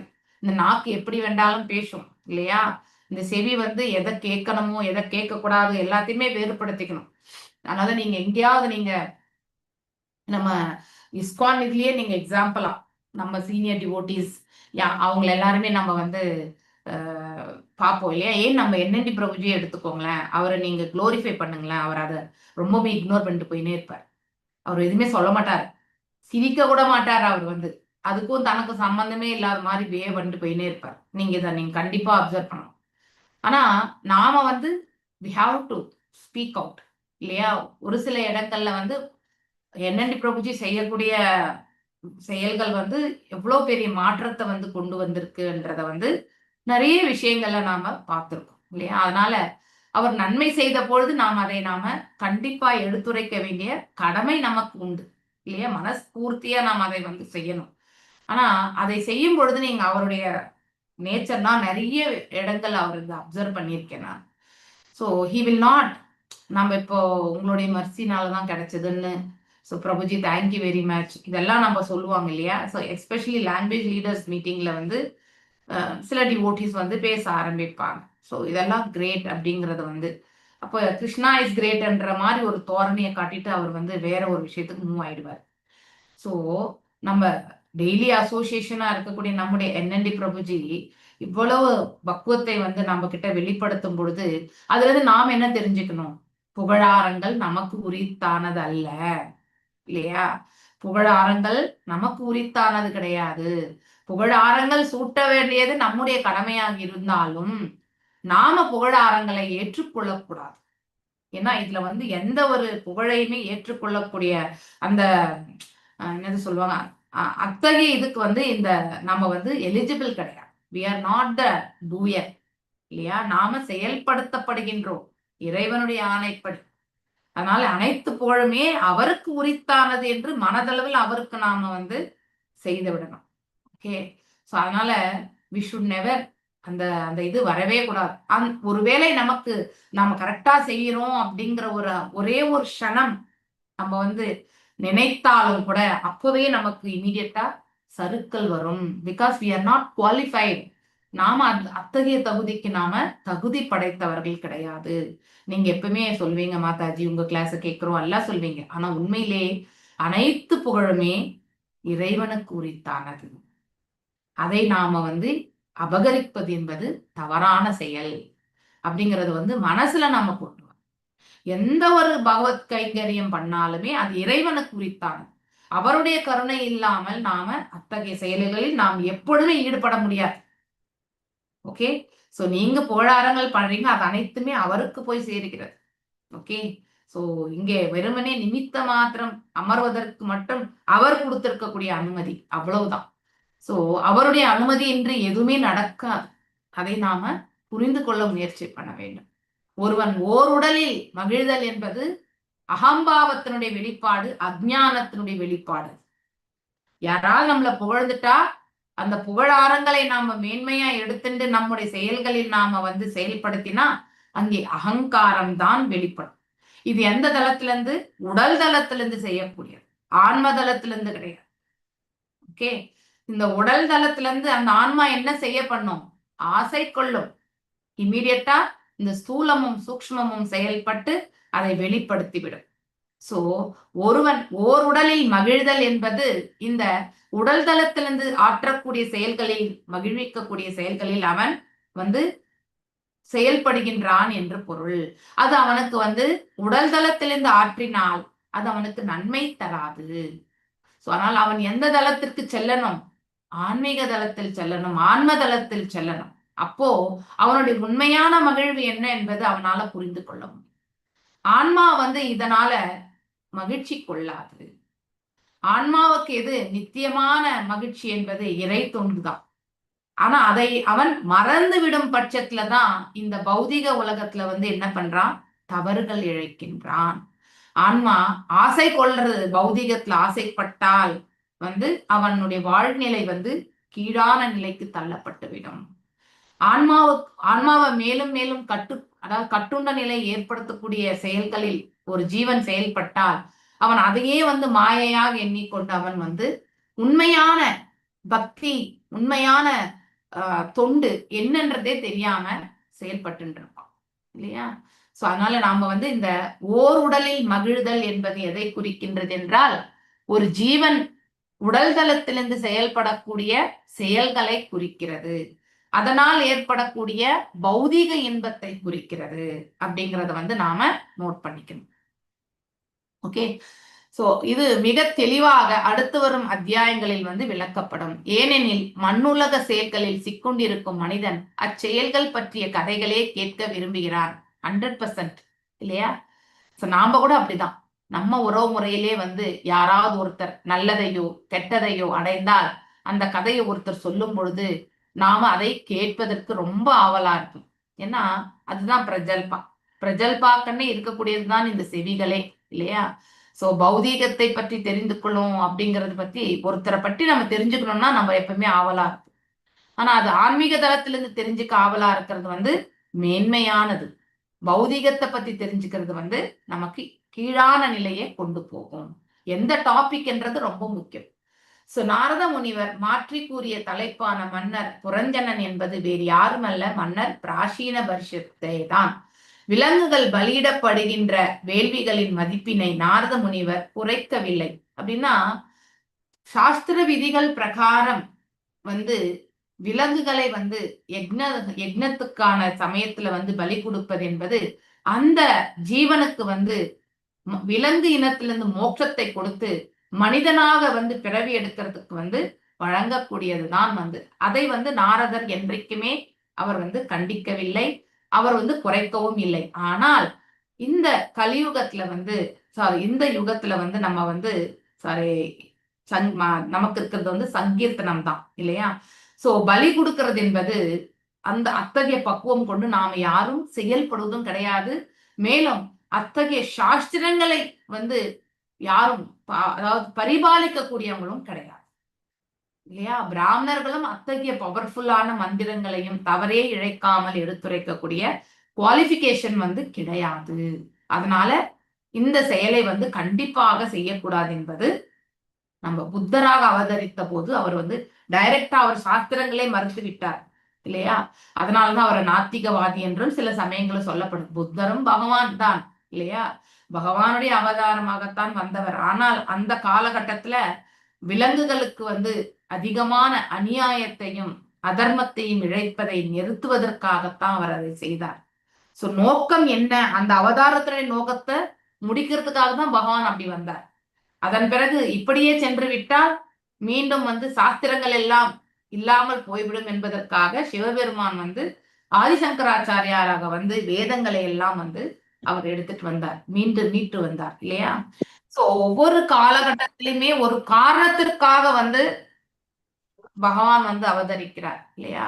சோ அதை நாம புரிஞ்சுக்கணும். விலங்குகள் பலியிடப்படுகின்ற வேள்விகளின் மதிப்பினை நாரதர் குறைக்கவில்லை. ஏனென்றால் பலியிடப்படக்கூடிய அந்த நோக்கம் என்பது ரொம்ப முக்கியம். எதற்காக பலியிடுகின்றோம் என்பதுதான் முக்கியம். இங்கே தன்னுடைய புண்ணியங்களை வந்து அதிகரித்துக்கிறதுக்கோ இல்ல வந்து தான் புலனுகர்ச்சிக்காக வந்து இதை வந்து புண்ணியங்களை இல்லையா? அல்டிமேட்லி புண்ணியங்களால் என்ன ஆகும்னாக்கா புலன்கள் தான் சுகிக்கும், ஒருவருடைய புலன்கள் சுகிக்கும். இப்ப சொர்க்கத்துக்கு போனா அந்த இடத்துல நாம இந்த பூமியில செய்த புண்ணிய பலன்களை எல்லாம் அங்க அனுபவிக்கிறதுக்கு சோமரசத்தை குடித்து இல்லையா அங்கே ஆனந்தத்தை வந்து என்ஜாய் பண்ண முடியும். அதற்காகத்தான் இது செயல்படப்படுகிறது இல்லையா? அத்தகைய செயல்களுக்கு கிடையாது. மாறாக புத்தர் விலங்குகளை பலியிடப்படும் அனைத்து வேள்விகளையும் நேரடியாக மறுதளித்து அவர் வந்து டைரக்டா ஹிட் பண்ணிட்டார் ஏன்னா இதை விலக்கி சொன்னா ஏற்றுக்கொள்ளக்கூடிய பக்குவம் வந்து கிடையாது. இப்ப இருக்கக்கூடிய ஜெனரேஷன் கூட அதே மாதிரிதான். 95% இப்ப வந்து நான் வெஜிடேரியன் தான் இந்த பிரபஞ்சத்துல வந்து இருக்கிறதே இல்லையா. வெஜிடேரியனே ரொம்ப குறைவு. இப்ப எல்லாருமே ஹெல்த் வைஸ் கான்சியஸ் வந்துட்டு இருக்காங்க இல்லையா. ஏன்னா உடல் வந்து நம்ம சாப்பிடக்கூடிய இந்த ஃபுட்டு வந்து ஏற்றுக்கொள்ளாத ஒரு நிலைக்கு வந்த பிறகு ஒபிசிட்டி இல்லையா, அதாவது ஃபேட் இதெல்லாமே இருக்கிறதுனால மீண்டும் என்ன பண்றாங்க, எல்லாருமே வந்து ஆயுர்வேதம் நிலையில போயிட்டு அதை செய்யணும் இதை செய்யணும்ன்றதுக்காக போறாங்க இல்லையா. ஆனா அதை முதல்ல இருந்தே நாம கடைபிடிச்சா இந்த ப்ராப்ளம் வராது இல்லையா. எந்த ஆயுர்வேதத்திலயுமே நான்வெஜ் வந்து சொல்லப்பட்டதே கிடையாது. யாரும் ஆயுர்வேதம் ஃபாலோ பண்ணாலுமே நீங்க இதை சாப்பிடுங்க அதை சாப்பிடுங்க, அதை சாப்பிட்டா உங்களுக்கு நல்லது, இதை சாப்பிட்டா புரதம் வரும், அது சாப்பிட்டா புரதம் வரும்னு எந்த ஆயுர்வேத சாலையிலுமே வந்து ரெக்கமெண்டேஷன் கிடையாது. நீங்க எந்த இடத்துக்கு போனாலும் இந்த இலை சாறு, அந்த பழசாறு, இல்லைன்னா அந்த காயினுடைய சாறு இதைதான் பருகணும்னு சொல்லுவாங்க இல்லையா. சோ நமக்கானது, மனிதனுக்கானது வெறும் உணவு வகைகளே எது, கீரைகளும் அதாவது காய்கறி பதார்த்தங்களும் பழங்களும் தான். இதுதான் நமக்கானது. சோ நாம் என்ன பண்றோம், இந்த வேள்விகளை வந்து யக்னங்களை வந்து இது பண்ணி நாம அதை வந்து என்ன பண்றோம், பலி கொடுக்கறக்கூடிய காவல் தெய்வங்களுக்கு தான் எஸ்பெஷலி நாம பண்றது. யக்னங்கள் பண்ணி கூட நாம யாரும் பலி கொடுக்கறது கிடையாது. ஏன்னா அந்த அளவுக்கு குவாலிஃபைட் பிராமணாவும் கிடையாது, பிராமணரும் வந்து அந்த செயல் செய்யறது கிடையாது, யக்னங்கள் வந்து அவங்களும் செய்யறது கிடையாது இல்லையா. சோ இது என்ன பண்றாங்க, we are doing that, நாமளே தான் அதை வந்து பண்றோம். சோ இப்படி பலியிடப்படும் வேள்விகளை நேரடியாக மறுதளித்தார். அதனால்தான் விலங்குகளுக்கு ரட்சணை என்ற பெயர்ல அஹிம்சை, ஒரு ஜீவனை கொல்லக்கூடாது என்ற ஒரே ஒரு கருத்தை மட்டும்தான் புத்தர் கொண்டு வந்தார். வேற எதுவுமே சொல்லல. ஆத்மா, உடல், இத பத்தி எல்லாம் அவர் அந்த டாபிக்கே விட்டார். ஏன்னா அதெல்லாம் சொன்னா ஏத்துக்கக்கூடிய பக்குவம் வந்து கிடையாது இல்லையா. சோ ஒரு காலகட்டத்துல எல்லாமே வந்து நான்வெஜ் அப்படின்ற ஒரு நிலைக்கு வந்தப்போ இனிமே ஒண்ணும் பண்ண முடியாது. இப்ப கூட நீங்க வங்காளத்துல எல்லாம் போனீங்கன்னாக்கா, நார்த் சைட், சவுத் பிராமின்ஸ் வந்து அட்லீஸ்ட் தே ஹாவ் ரெஸ்ட்ரிக்ஷன் இல்லையா. சவுத் சைட் பிராமின்ஸ் பாத்தீங்கன்னா ஓரளவுக்கு வந்து நான்வெஜ் சாப்பிடக்கூடாது, வீட்டுல அதெல்லாம் பண்ண மாட்டாங்க. தே ஆர் வெஜிடேரியன்ஸ், ஃபாலோ பண்றது அதெல்லாம் உண்டு. நீங்க நார்த் எல்லாம் போனீங்கன்னாக்கா even Brahmins use to take nonveg. நீங்க வங்காளத்துல போனீங்கன்னாக்கா வித்தவுட் ஃபிஷ் தே ஒன்ட். வங்காள பிராமின் வந்து without fish they won't.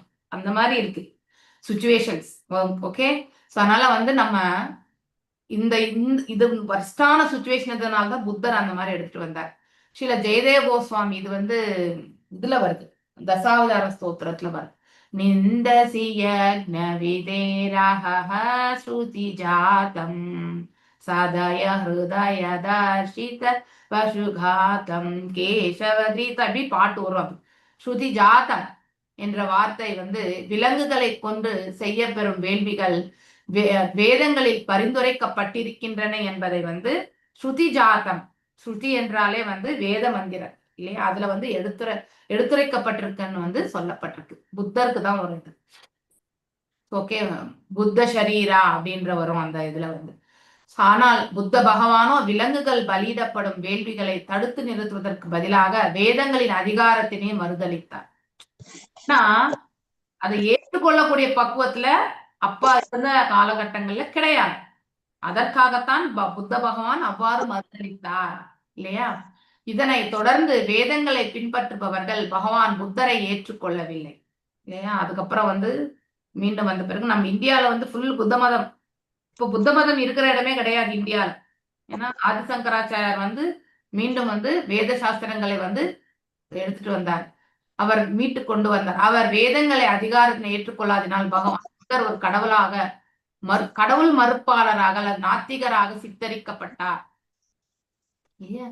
So இது அத்வைதத்துல வரும்பொழுது முதல்ல வேதங்களை எடுத்துட்டு வரும்பொழுது அது தவறு என்று எடுத்துரைச்சு, எப்பவுமே ஒரு நிலையிலிருந்து இன்னொரு நிலைக்கு செல்லும் பொழுது இந்த நிலையில எது தவறாக வந்து, அதாவது இல்லை அதை மறைமுகமாக மறுதளிக்கப்பட்டதோ என்னவோ காரணம் இருந்தால் அதை வந்து கண்டிப்பாக சுட்டி காட்டுவார்கள் இல்லையா. இப்போ இம்பர்சனல் இல்லையா, அதாவது அருவத்தன்மையை வந்து நாம ரூபத்தை ஏற்றுக்கொண்டவர்கள் நாம மறுதளிக்கின்றோம். அதே போன்றுதான் அத்வைதிகள் வந்து சாஸ்திரங்களே இல்லை என்றதை வந்து மறுதளித்தார்களாம் இல்லையா. சோ ஒவ்வொரு இதுக்குமே ஒவ்வொரு காரணம் இருக்கும். ஹரே கிருஷ்ணா கிருஷ்ண கிருஷ்ணா ஹரே ஹரே, ஹரே ராமா ராம ராமா ஹரே ஹரே, கர்கர்கரன் சவுண்ட். ஹரே கிருஷ்ணா. சோ மாறாக மன்னர் பிராச்சீன வருஷத்தின் கர்மகாண்டா பாதையானது மிகவும் ஆபத்தும் துன்பமும் நிறைந்ததாகும் என்று சுட்டிக்காட்டவே விரும்பினார். 100% இது ஆபத்தானதுதான்.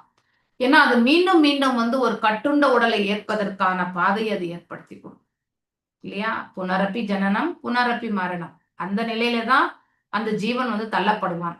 மீண்டும் மனிதனாக அவனுக்கு அதாவது பிறக்கக்கூடிய வாய்ப்பு கிடைக்குமான்றது கூட சந்தேகம். ஒரு முறை நாம் அந்த சான்ஸ் மிஸ் பண்ணோம்னா மீண்டும் அந்த 84 லட்சம் விதமான அந்த பாதையை கடந்து செல்ல வேண்டியதுதான். இல்லைன்னா ரொம்ப கஷ்டம்.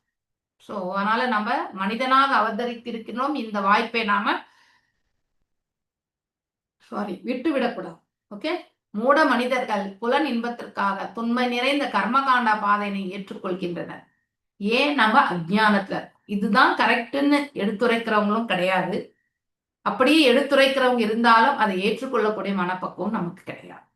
அத்தகைய ஞானமும் நமக்கு கிடையாது இல்லையா? ஃபர்ஸ்ட் ஆஃப் ஆல் நம்பிக்கையை எடுத்துட்டு வரும். அந்த நம்பிக்கையே இல்லாதப்ப நாம் எதை எடுத்து சொன்னாலுமே வராது. அதனால்தான் புலனின்பத்தில் அதிக பற்றுடையவர்கள் மூடர்கள் என்று அழைக்கப்படுகிறார். யாரெல்லாம் சென்ஸ் அதாவது பிளஷர்ல இருக்காங்களோ இல்லையா, கண்ணுக்கு பாக்குறதெல்லாம் நல்லதா இருக்கணும், காதுல கேட்கறதெல்லாம் நல்லா இருக்கணும், வாயில சாப்பிடக்கூடியதெல்லாம் நல்லா இருக்கணும் இல்லையா? சோ இப்படி ஒவ்வொன்றுமே ஒவ்வொரு புலனுக்குமே நாம் என்ன பண்றோம்? சுகிக்கணும். இந்த உடல் சுகிக்கிறத மட்டும்தான் மெயினா நம்ம எடுத்துட்டு போறோம்.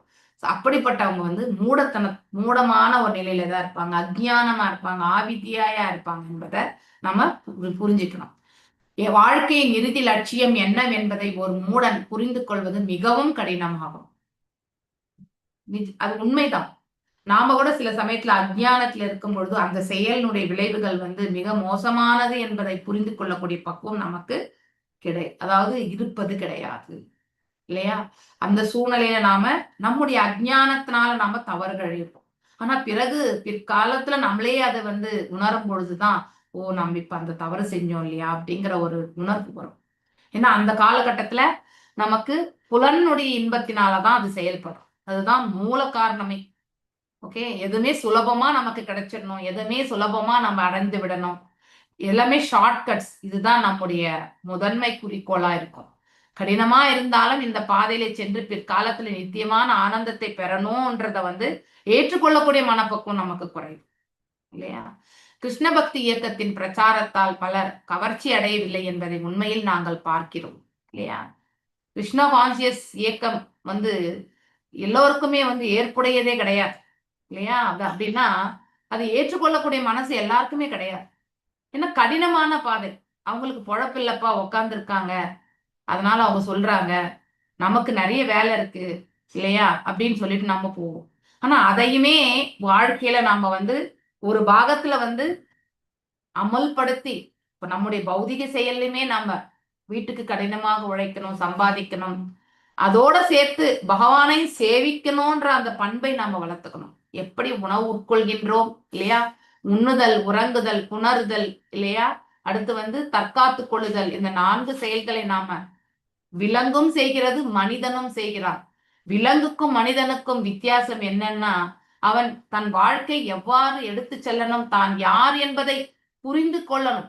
அத்தகைய ஒரு நிலைக்கு அவன் செல்லாத வரைக்கும் அவனுக்கும் விலங்குக்கும் எந்த வித்தியாசமுமே கிடையாது இல்லையா? விலங்கும் உண்ணுகிறது, நாமும் உண்ணுகின்றோம். விலங்கும் வந்து உறங்குகிறது, நாமும் உணர்கின்றோம். விலங்கும் வந்து புணர்கிறது, நாமளும் புணர்ந்து பிள்ளைகளை ஈன்றெடுக்கிறோம். அதே மாதிரி நம்மளும் வந்து நம்ம வீடு எல்லாத்தையுமே எப்படி விலங்கு வந்து தன்னை தற்பாதுகாப்பு செய்து கொள்வது போல நாமளும் ஒரு ஷெல்டர் இல்லையா? நம்ம வீட்டை லாக் பண்ணிட்டு தான் நைட்ல தூங்குவோம் இல்லையா? ஓபன் பண்ணி வச்சுட்டு தூங்க மாட்டோம் இல்லையா? அது மாதிரி இந்த 4மே விலங்கும் செய்கிறது, மனிதனும் செய்கின்றான். ஆனால் மனிதனுக்கு பகவான் என்ன கொடுத்திருக்கார்? 6வதாக ஒரு அறிவையும் கொடுத்திருக்கார் இல்லையா? மனதோட ஒரு அறிவை கொடுத்திருக்கார்.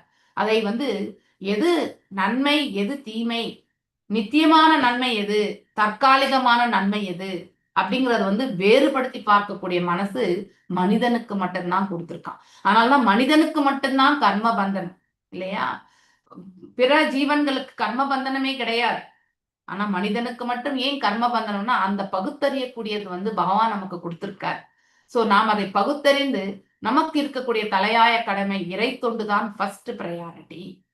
அதன் பிறகு நம்முடைய கடமைகள், அதை அனைத்துமே இறை தொண்டாக எடுத்துக்கொண்டு செய்யணும். இப்ப நமக்கு கணவன், மனைவி, குழந்தைகள் எல்லாமே பகவான் கொடுத்திருக்கார் இல்லையா? சோ இதெல்லாம் அவர்கள் எல்லாம் நம்மளோட ஒரு ரிலேஷன்ஷிப் இருக்குன்னா, எஸ் தவறு இழைத்ததற்காக நாம் இந்த இடத்துல பிறந்திருந்தாலும் அந்த தவறு இழைத்திட்டதுக்காக நம்ம வந்து பிறந்திருக்கிறோம், நாம் எப்படி வேணாலும் வாழலான்ட்டு வாழக்கூடாது. இனிமே பிறவாம இருக்கிறதுக்கான மார்க்கம் என்ன என்றதை தேடணும் இல்லையா? மேலும் நம்மளால முடிஞ்ச, அதாவது பகுத்தறியக்கூடிய அந்த பாதையை வந்து தேடி செல்லணும். ஓகே, தேடி செல்ல முடியலையா, கேட்கக்கூடிய வாய்ப்பாவது நம்ம ஏற்படுத்திக்கணும். அதுவும் நம்ம கேட்டு கேட்டு என்ன பண்ணலாம், நம்ம வந்து வீக்கெண்ட் அந்த பிளானிங் எல்லாமே பக்குவமா பண்ணலாம் இல்லையா? மேலும் இது அனைத்துமே நம்முடைய பிள்ளைகளுக்கு நாம் ஆற்றக்கூடிய தொண்டு அனைத்தும் இறைவன் நமக்கு கொடுத்திருக்கக்கூடிய தொண்டு. நம்ம பிள்ளைங்களை படிக்க வைக்கிறோம், அவங்கள நல்ல ஒரு நிலையில கொண்டு வரோம், அவங்கள வாழ்க்கை அமைத்து கொடுக்கறோம்னா அது கடமை. சோ இறைவன் அதன் பலன்களை எல்லாம் இறைவனுடைய திருப்பாதங்கள்ல நம்ம ஒப்படைச்சிடணும். இன்னைக்கு நம்ம பிள்ளைங்களை வளர்த்ததால நாளைக்கு அவங்க நமக்கு திருப்பி பண்ணணும்ன்ற எதிர்பார்ப்போட நம்ம செய்யக்கூடாது. அங்கே நாம் என்ன பண்றோம், ஒரு ஸ்ட்ராங் முடிச்சு போடுறோம் நம்ம இல்லையா? பந்தனத்தை வந்து மீண்டும் அந்த பந்தத்தை நாம வந்து இது பண்றோம். சோ அந்த பந்தம் என்ன ஆகுதுனாக்கா, நாம இழைக்கக்கூடிய தவறுகளோ இல்ல நம்ம பிள்ளைகள் இழைக்கக்கூடிய தவறுகளோ அந்த கர்ம பலன்களுக்கு மீண்டும் நாம தயாராகி விடுகின்றோம். அதனால நம்ம குடும்பத்தையுமே நம்ம வந்து ரட்சிக்க வேண்டியது இறை தொண்டு என்று எண்ணிக்கொண்டே ரட்சிக்க வேண்டும். அப்போ கர்ம பந்தனம் என்பது அந்த இடத்துல ஏற்படுறதில்ல, காரியமாக மட்டும்தான் நாம செயல்படுவோம் இல்லையா?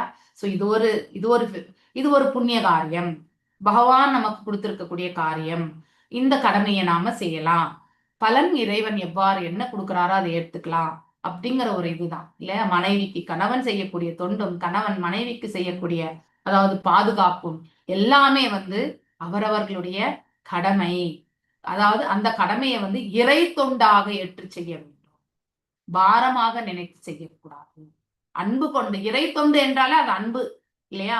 இறைவனுடைய தொண்டு என்றாலே அது அன்பு மயமாகிவிடும். அங்கே வந்து கோவப்படுறதுக்கோ இல்ல வந்து எரிச்சல் படுறதுக்கோ இல்ல வந்து நம்ம வந்து விருப்பு வெறுப்பங்களை வந்து அவங்களிடத்துல காட்டுவதற்கும் எந்த வாய்ப்புமே இருக்காது. நீங்க இதை வந்து சிம்பிளான வீட்டுல நம்ம பூஜை அறையில செய்யக்கூடிய அந்த பக்தி தொண்டும் பொழுது இதை நம்ம வந்து உணர முடியும். இறைவனுக்கு பக்தி தொண்டு வரும்போது நம்ம கோவப்பட்டு செய்யறோமா? கண்டிப்பா கிடையாது இல்லையா? அதே வந்து சமர்ப்பணம் கொடுக்கும் பொழுது அங்கே என்ன இருக்கு, பகவானுக்கு செய்யணும்ன்ற அந்த ஆதங்கம், அன்பு இதுதான் இருக்கும். அப்படிப்பட்ட பாவத்தை கொண்டே நாம நம்ம குடும்பத்தை வந்து எடுத்துட்டு போகணும். அப்படிப்பட்ட குடும்பம் வந்து தெய்வீகமாக இருக்கும். அந்த குடும்பமே ஒரு ஆலயமாக மாறிவிடும். சோ நம் இறை தொண்டை எவ்வாறு ஆற்றுகின்றோமோ அதே போல நம்முடைய கடமைகளையுமே நாம் ஆற்ற வேண்டும். அப்படிப்பட்ட கடமைகளால நாம பந்தப்படுவதே கிடையாது. இதுதான் வந்து வித்யை, இதுதான் ஞானம். சோ இந்த ஞானத்தை நாம புரிஞ்சுட்டோம்னாலே இறைவனோட சம்பந்தத்தை நாம ஒவ்வொரு க்ஷணமுமே அவரோட நாம தொடர்பு கொண்டிருப்போம். அவர் எப்பொழுதும் நம்மை விட்டு விலகுவதே கிடையாது. ஆனால் அதை உணரக்கூடிய பக்குவமை பகவான் நமக்கு கொடுப்பார். அவர் எப்பவுமே நம் ஹிருதயத்துலதான் இருக்க பரமாத்மா இல்லையா? ஆனால் அவரோட நம்ம சம்பந்தம் எப்பொழுது படுத்திக் கொள்கின்றோம், அனைத்து செயல்களுமே இறை தொண்டு என்று எண்ணிக்கொண்டு ஆற்றும் பொழுது அது நமக்கு அந்த உணர்வை வந்து ஏற்படுத்தி கொடுக்கும். சோ அப்ப நாம இந்த பௌதிகத்துல இருக்கக்கூடிய வஸ்துக்கள் மீது நாம ஈர்க்கப்படுவது கிடையாது. அதை உபயோகப்படுத்தி நாம செய்துட்டு போயிட்டே இருப்போம், அவ்வளவுதான். சோ அப்போ நாம வந்து இறை தொண்டிற்கு நாம் அதை உபயோகப்படுத்தும் பொழுது அதுவும் இறை தொண்டு ஆகி விடுகிறது. சோ நாம இப்ப கஷ்டப்பட்டு சம்பாதிக்கிறோம், அதுல ஒரு 10% நம்ம இறை தொண்டுக்கு ஆற்றினோம் என்றால் நம்ம சம்பாதிக்கக்கூடிய அந்த செல்வம் அனைத்துமே அது வந்து தெய்வீக நிலையை அடையும். அப்படிப்பட்ட ஆஸ்திகளால் வந்து எந்த சங்கடங்களுமே உருவாகாது. ஆனால் நம்ம புலன் நுகர்ச்சிக்காக நாம வந்து சம்பாதிக்கிறோம்னு நினைக்கிறோம் பாருங்க, அது நம்மள பந்தப்படுத்தும். 10 பங்களா வாங்கணும், 4 கார் வாங்கணும் அப்படின்னு நம்ம இதுல போனோம் அதுல போனோம் இல்லையா? அப்படியெல்லாம் நினைச்சுண்டு இவ்வளவு ஆஸ்திகளை சேர்க்கணும் அப்படின்ற குறிக்கோளை வச்சு செய்யும் பொழுது ஆட்டோமேட்டிக்கலி அது கர்ம பந்தனத்தை ஏற்படுத்தும். இறை தொண்டருக்காக இது இறைவன் நமக்கு கொடுத்திருக்கக்கூடிய பாதை, அதை ஏற்று நம்ம எவ்வளவு முடியுமோ அவ்வளவு நம்ம செய்யலாம், அவ்வளவுதான். அப்படிப்பட்ட ஒரு பாவத்தை கொண்டு நாம நம்முடைய கடமையை ஆற்ற வேண்டும். ரொம்ப அழகான விளக்க உரை இது. நாரத மகரிஷி சொல்றார், இதன் காரணம் அவர்களுக்கெல்லாம் உலகியற் செயல்களில் ஈடுபட்டிருக்கும் மூடர்கள் என்பதுவே ஆகும். சோ யார் ஒருத்தர் வந்து இங்க கொடுத்திருக்கக்கூடிய வாய்ப்பை வந்து உபயோகப்படுத்தாம வெறுமனே புலனுகர்ச்சிக்காக மட்டுமே செயல்படுறோமோ அத்தகையவர்கள் வந்து மூடர்கள் ஆகிறார்கள். ஏனென்றால் மூடத்தனம் என்பது நம்மள வந்து பந்தப்படுத்தும். தெரியாமல் அறியாமையில நம்மள தள்ளுறதுனால நாம் எதற்காக இந்த செயலில் ஈடுபடுகின்றோம். எப்படி பிராச்சீனபரி சொன்னார் இல்லையா, சோ நான் இந்த யக்னங்கள் செய்யறேன், ஆனா அதாவது அவருக்கு என்ன பண்றதுன்னு தெரியாம செய்யறார் இல்லையா. சோ ஒண்ணு அவர் வந்து சுகிக்கணும்னு நினைக்கிறார், ஆனா அதனுடைய தாத்பரியத்தை அவருக்கு புரியல. அதனால வந்து இதனுடைய பலன்கள் எப்படி போகணும்ன்ற ஒரு கொஸ்டின் வந்து முதல்லயே கேட்டார் இல்லையா. என்னை வந்து நல்வழி நல் மார்க்கத்தை காட்டுங்கோ அப்படின்னு கேட்கிறார். சோ இந்த மூடத்தனம் வந்து கண்டிப்பாக வந்து என்ன இலக்கு இல்லாம செய்யக்கூடிய தன்மைக்கு எடுத்து செல்லும். அதனாலதான் இப்ப நாரத மகரிஷி சொல்றார், நீ பார் மேல இருக்கக்கூடிய விலங்குகள்லாம், நீ கொன்ன விலங்குகள்லாம் மேல பார்த்துட்டு இருக்கு, தயாரா இருக்கு. சோ இப்போ இந்த மாதிரி ஒரு செயல் புரிந்த ஒரு மன்னனுடைய கதையை சொல்றேன், கேட்டுக்கோ அப்படின்னு சொல்லிட்டு சொல்ல ஆரம்பிக்கிறார் இல்லையா. உபதேக்ஷி மூர்கானாம் பிரகோபாயனா சாந்தையே என்று மூர்கனான முரடனுக்கு நல்ல உபதேசம் வழங்கப்பட்டது என்றால் அவன் அவற்றிலுள்ள நன்மைகளை எடுத்துக் கொள்வதற்கு பதிலாக அவற்றுக்கு எதிராக ஆத்திரம் அடைகிறான் இல்லையா. இப்போ அஜ்ஞானத்துல இருக்கிறவங்களுக்கு போயிட்டு நீங்க வந்து உபதேசம் பண்ணீங்கன்னாக்கா அவங்க வந்து கண்டிப்பா எடுத்துக்க மாட்டாங்க, அவங்களுக்கு கோபம் வரும். ஏன்னா அவங்களுடைய உணர்தல் வந்து அவங்க வேறு இலக்க வச்சிருப்பாங்க இல்லையா. அதை புரிந்து கொள்ளக்கூடிய பக்குவம் அவங்களுக்கு இருக்காது. அதே மாதிரி ஏற்றுக்கொள்ளக்கூடிய சுபாவமும் இருக்காது. அவங்களுக்கு எரிச்சல் தான் வரும், கோபம் தான் வரும். அதனால நம்ம வந்து அவங்களுக்கு உபதேசமே சொல்லக்கூடாது. சும்மாவே நம்ம வந்து சைலண்டா இருக்கிறதும் பிரார்த்தனைகளும் இல்லையா. மேலும் வேறொரு உதாரணத்தை கொண்டு அவர்களுக்கு வந்து சொல்லலாம், அவ்வளவுதானே தவிர அதை வேணா ஏத்துக்குவாங்க. ஒருத்தர் வந்து இப்படி செய்ததால கஷ்டப்பட்டாங்க, ஒருத்தர் இப்படி செய்ததால நன்மை அடைந்தாங்க அப்படிங்கிற ஒரு உதாரணத்தை சொன்னால் அவர்கள் வந்து கதையா சொன்னா ஏத்துக்குவாங்க. ஆனா அவர்களே இவ்வாறு செய்கிறார்கள் என்று சொன்னா அவங்களுக்கு கண்டிப்பா எடுத்துக்க மாட்டாங்க, கோபம் தான் வரும். மேலும் வந்து அந்த பாதைக்கே அவங்க வராத அளவுக்கு திரும்பி போயிடுவாங்க. சோ இது நம்ம வீட்டுல கூட வந்து யாருக்காவது நம்ம பிள்ளைகளை வந்து நல்வழிப்படுத்தணும்னா, நீ இப்படி பண்ற அதனாலதான் இப்படிங்கிறத வந்து நம்ம வந்து சொல்றதை விட வேறு கதை மாதிரி சொன்னாதான் அவங்களுக்கு அதை ஏத்துக்கும். இதுதான் நமக்கு நாரத மகர்ஷி கொடுத்திருக்கக்கூடிய படிப்பு இல்லையா. நாரத முனிவர் இதனை நன்கறிந்தவர் ஆதலினால் அவர் மன்னருக்கு மறைமுகமாக அறிவுறுத்த, இன்டைரக்ட், மறைமுகம் என்றால் டைரக்டா சொல்றது இல்ல, இன்டைரக்டா சொல்றது, மன்னரின் வாழ்க்கை வரலாற்றினையே கூறலானார். அவருடைய கதையே கற்பனை கதாபாத்திரத்தை கொண்டு இப்ப சொல்றார். வைரம் அல்லது தங்கத்தினாலான மூக்குத்தியோ கம்மலோ அணிய வேண்டும் என்றால் இது 100% கரெக்ட். இப்ப நம்ம காது மூக்கு இதெல்லாம் நம்ம குத்தும் போது வலி இல்லையா. ஆனா அந்த குத்தக்கூடிய அந்த வலியை ஒரு வாரம் வலியை பொறுத்துக்கிறோம் நம்ம. அதன் பிறகு அழகழகா நகைகள் எல்லாம் அணிந்துக்கிறோம் இல்லையா. சோ மூக்கிலும் காதிலும் துளை போட வேண்டும் புலன் நுகர்ச்சிக்காக. ஏன்னா இதெல்லாம் போட்டு அழகா நம்ம இருக்கணும்னு நினைக்கிறோம். அதனால வந்து நாம இந்த கஷ்டத்தை நாம தாங்கிக்கிறோம். கொல்லப்படும் இத்துன்பமானது கர்மகாண்டா பாதையில உள்ள துன்பமாகும். ஏன்னா நாம இதை வந்து அணிகலன்களை போட்டு அழகா இருக்கணும்னு நினைக்கிறோம் இல்லையா. So that gives enjoyment. அதனால்தான் வந்து கர்மகாண்டா பாகம் என்று சொல்லப்படுகிறது. ஒருவன் எதிர்காலத்தில் எதையும் அனுபவித்து மகிழ வேண்டும் என்று விரும்பினால் நிகழ்காலத்தில் அவன் கஷ்டப்பட நேர்கிறது. எதிர்காலத்தில் ஒருவன் ரட்சாதிபதியாக தனது செல்வத்தை அனுபவிக்க வேண்டும் என்று விரும்பினால் அவன் நிகழ்காலத்தில் பணம் சேர்ப்பதற்காக கடினமாக உழைக்க வேண்டியது. இது உண்மைதான் இல்லையா. இது உண்மையான வார்த்தை தான். பின்னாடி நம்ம சேர்த்து வைக்கணும், நம்ம கடைசி காலத்துல வந்து கஷ்டப்படக்கூடாது என்பதற்காக வந்து நாம வந்து செயல்படுறோம். ஆனா அது தவறு ஒன்றும் கிடையாது. அதை வந்து நாம அதி ஆசை கொண்டு செய்யக்கூடாது இல்லையா. அதி ஆசை எது தேவையோ அந்த அளவுக்கு நம்ம செயல்படுறதுல தவறு கிடையாது. தேவைக்கு அதிகமாக நம்ம வந்து நிறைய சேர்க்கணும், நிறைய இல்லையா. அதாவது அநியாயமான வழிகள் எல்லாம் சம்பாதிக்கணும் அப்படின்னு நினைக்கிறது வந்து தவறு இல்லையா. இதுதான் கர்ம காண்டியமாகும். இப்பாதையில் மிகுந்த பற்று வைப்பவர்கள், ரொம்ப அந்த வேர்டை அண்டர்லைன் பண்ணிக்கோங்க, பற்று கிடையாது, மிகுந்த பற்று. ஓகே. அதி ஆசை எப்படியும் ஆபத்தை சந்திக்க வேண்டியிருக்கும். ரொம்ப சம்பாதிக்கணும், ஷார்ட்கட்ல போயிட்டு சம்பாதிக்கிறவங்க என்ன பண்ணுவாங்க, ஒரு நாளைக்கு எந்த ஷார்ட்கட்ல போனாங்களோ அந்த ஷார்ட்கட்லயே அவங்க வந்து கீழே விழுந்துருவாங்க. சோ நாரத முனிவர் மன்னர் பிராச்சீன பரிஷத்திற்கு பெருந்துயர்களையும் இடர்களையும் ஒருவன் எப்படி அனுபவிக்கிறான் என்பதை காண்பிக்க விரும்பினார். உலகியற் செயல்கள், இது விஷயி அப்படின்றது அந்த வார்த்தை நம்ம ஃபர்ஸ்ட் கேண்டால கூட படிச்சோம் இல்லையா? விஷயி எத்தனாவது சாப்டர்னு எனக்கு ஞாபகம் இல்லை. ஆனா I think 17th or 16th சாப்டர்ல வரும் விஷயி அப்படின்றது. அத உலகாயுத மனிதர்களுக்கு தான் விஷயின்னு பெயர். விஷயி என்பவன் விஷயம் எனப்படும் உண்ணுதல், உறங்குதல், புணருதல், தற்காத்துக்கள் போன்றவற்றை அனுபவிப்பவன் ஆவான்.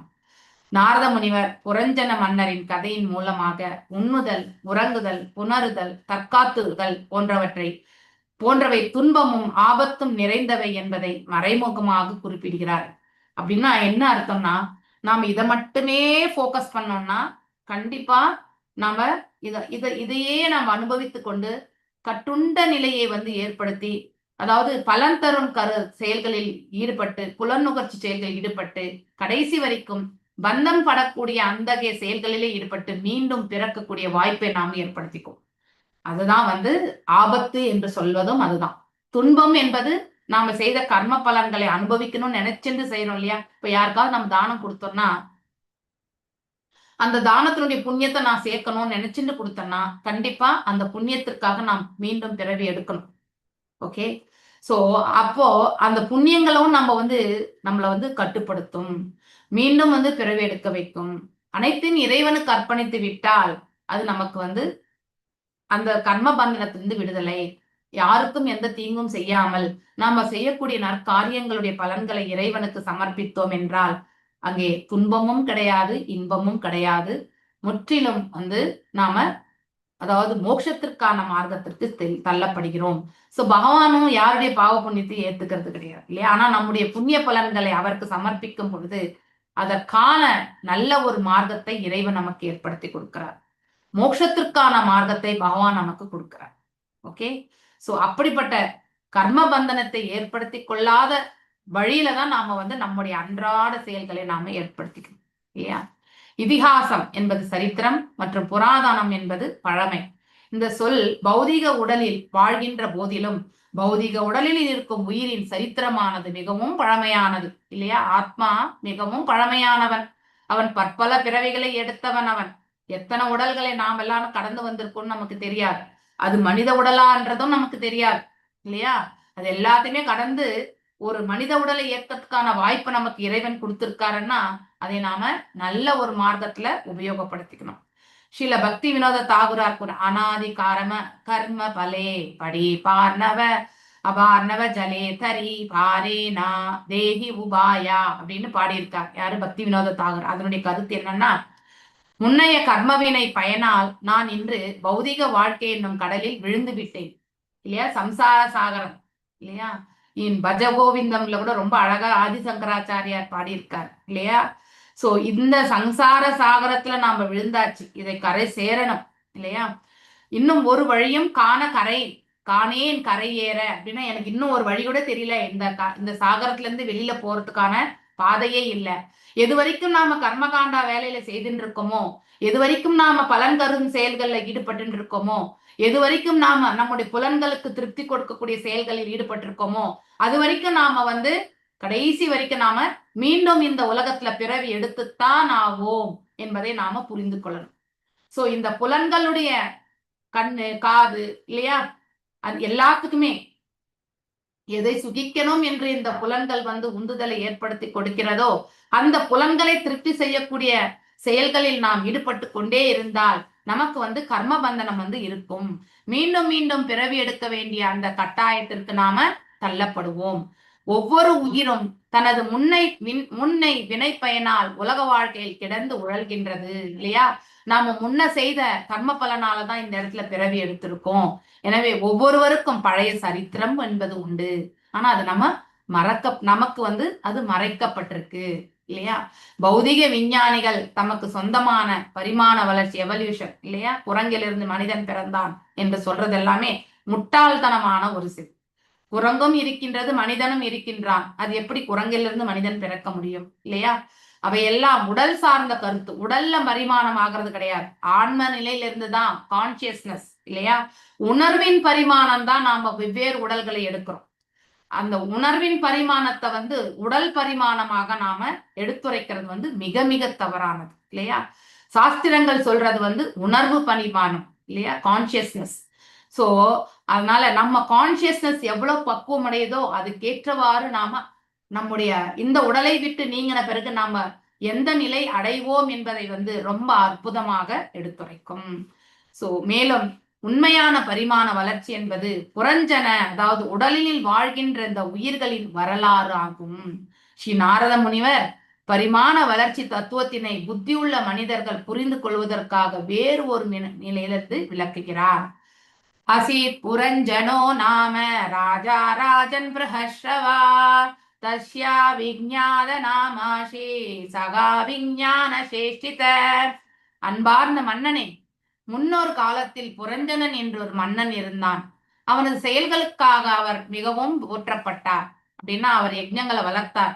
சோ அப்போ இங்க பிராச்சீன பரிஷத்தை வந்து அங்க இருக்கக்கூடிய மக்கள் வந்து போற்றி இருக்கிறார்கள் என்று அர்த்தம். யஜ்ஞங்களை வளர்க்கிறது இல்லையா, சாஸ்திர விதிகள் என்று. அவருக்கு அபிஜ்ஞாதன் அப்படின்னா, அவிஜ்ஞானன் என்பது அந்த ஜீவாத்மா தான். ஆவித்யை கொண்டு அவன் வந்து செயல்படக்கூடிய செயல்கள் அனைத்துமே வந்து அவனுக்கு அத்தகைய நாமத்தை வந்து கொடுக்கிறது இல்லையா. என்று ஒரு நண்பன் இருந்தான். சோ அவனது செயல்கள் யாராலும் புரிந்து கொள்ள முடியாது. அது அவிஜ்ஞாதன் சாரி ஆவிஜ்ஞாதன் என்பது அறியாதனன் என்பது தவறாக புரிஞ்சு கூடாது, நான் சொல்லிட்டேன்.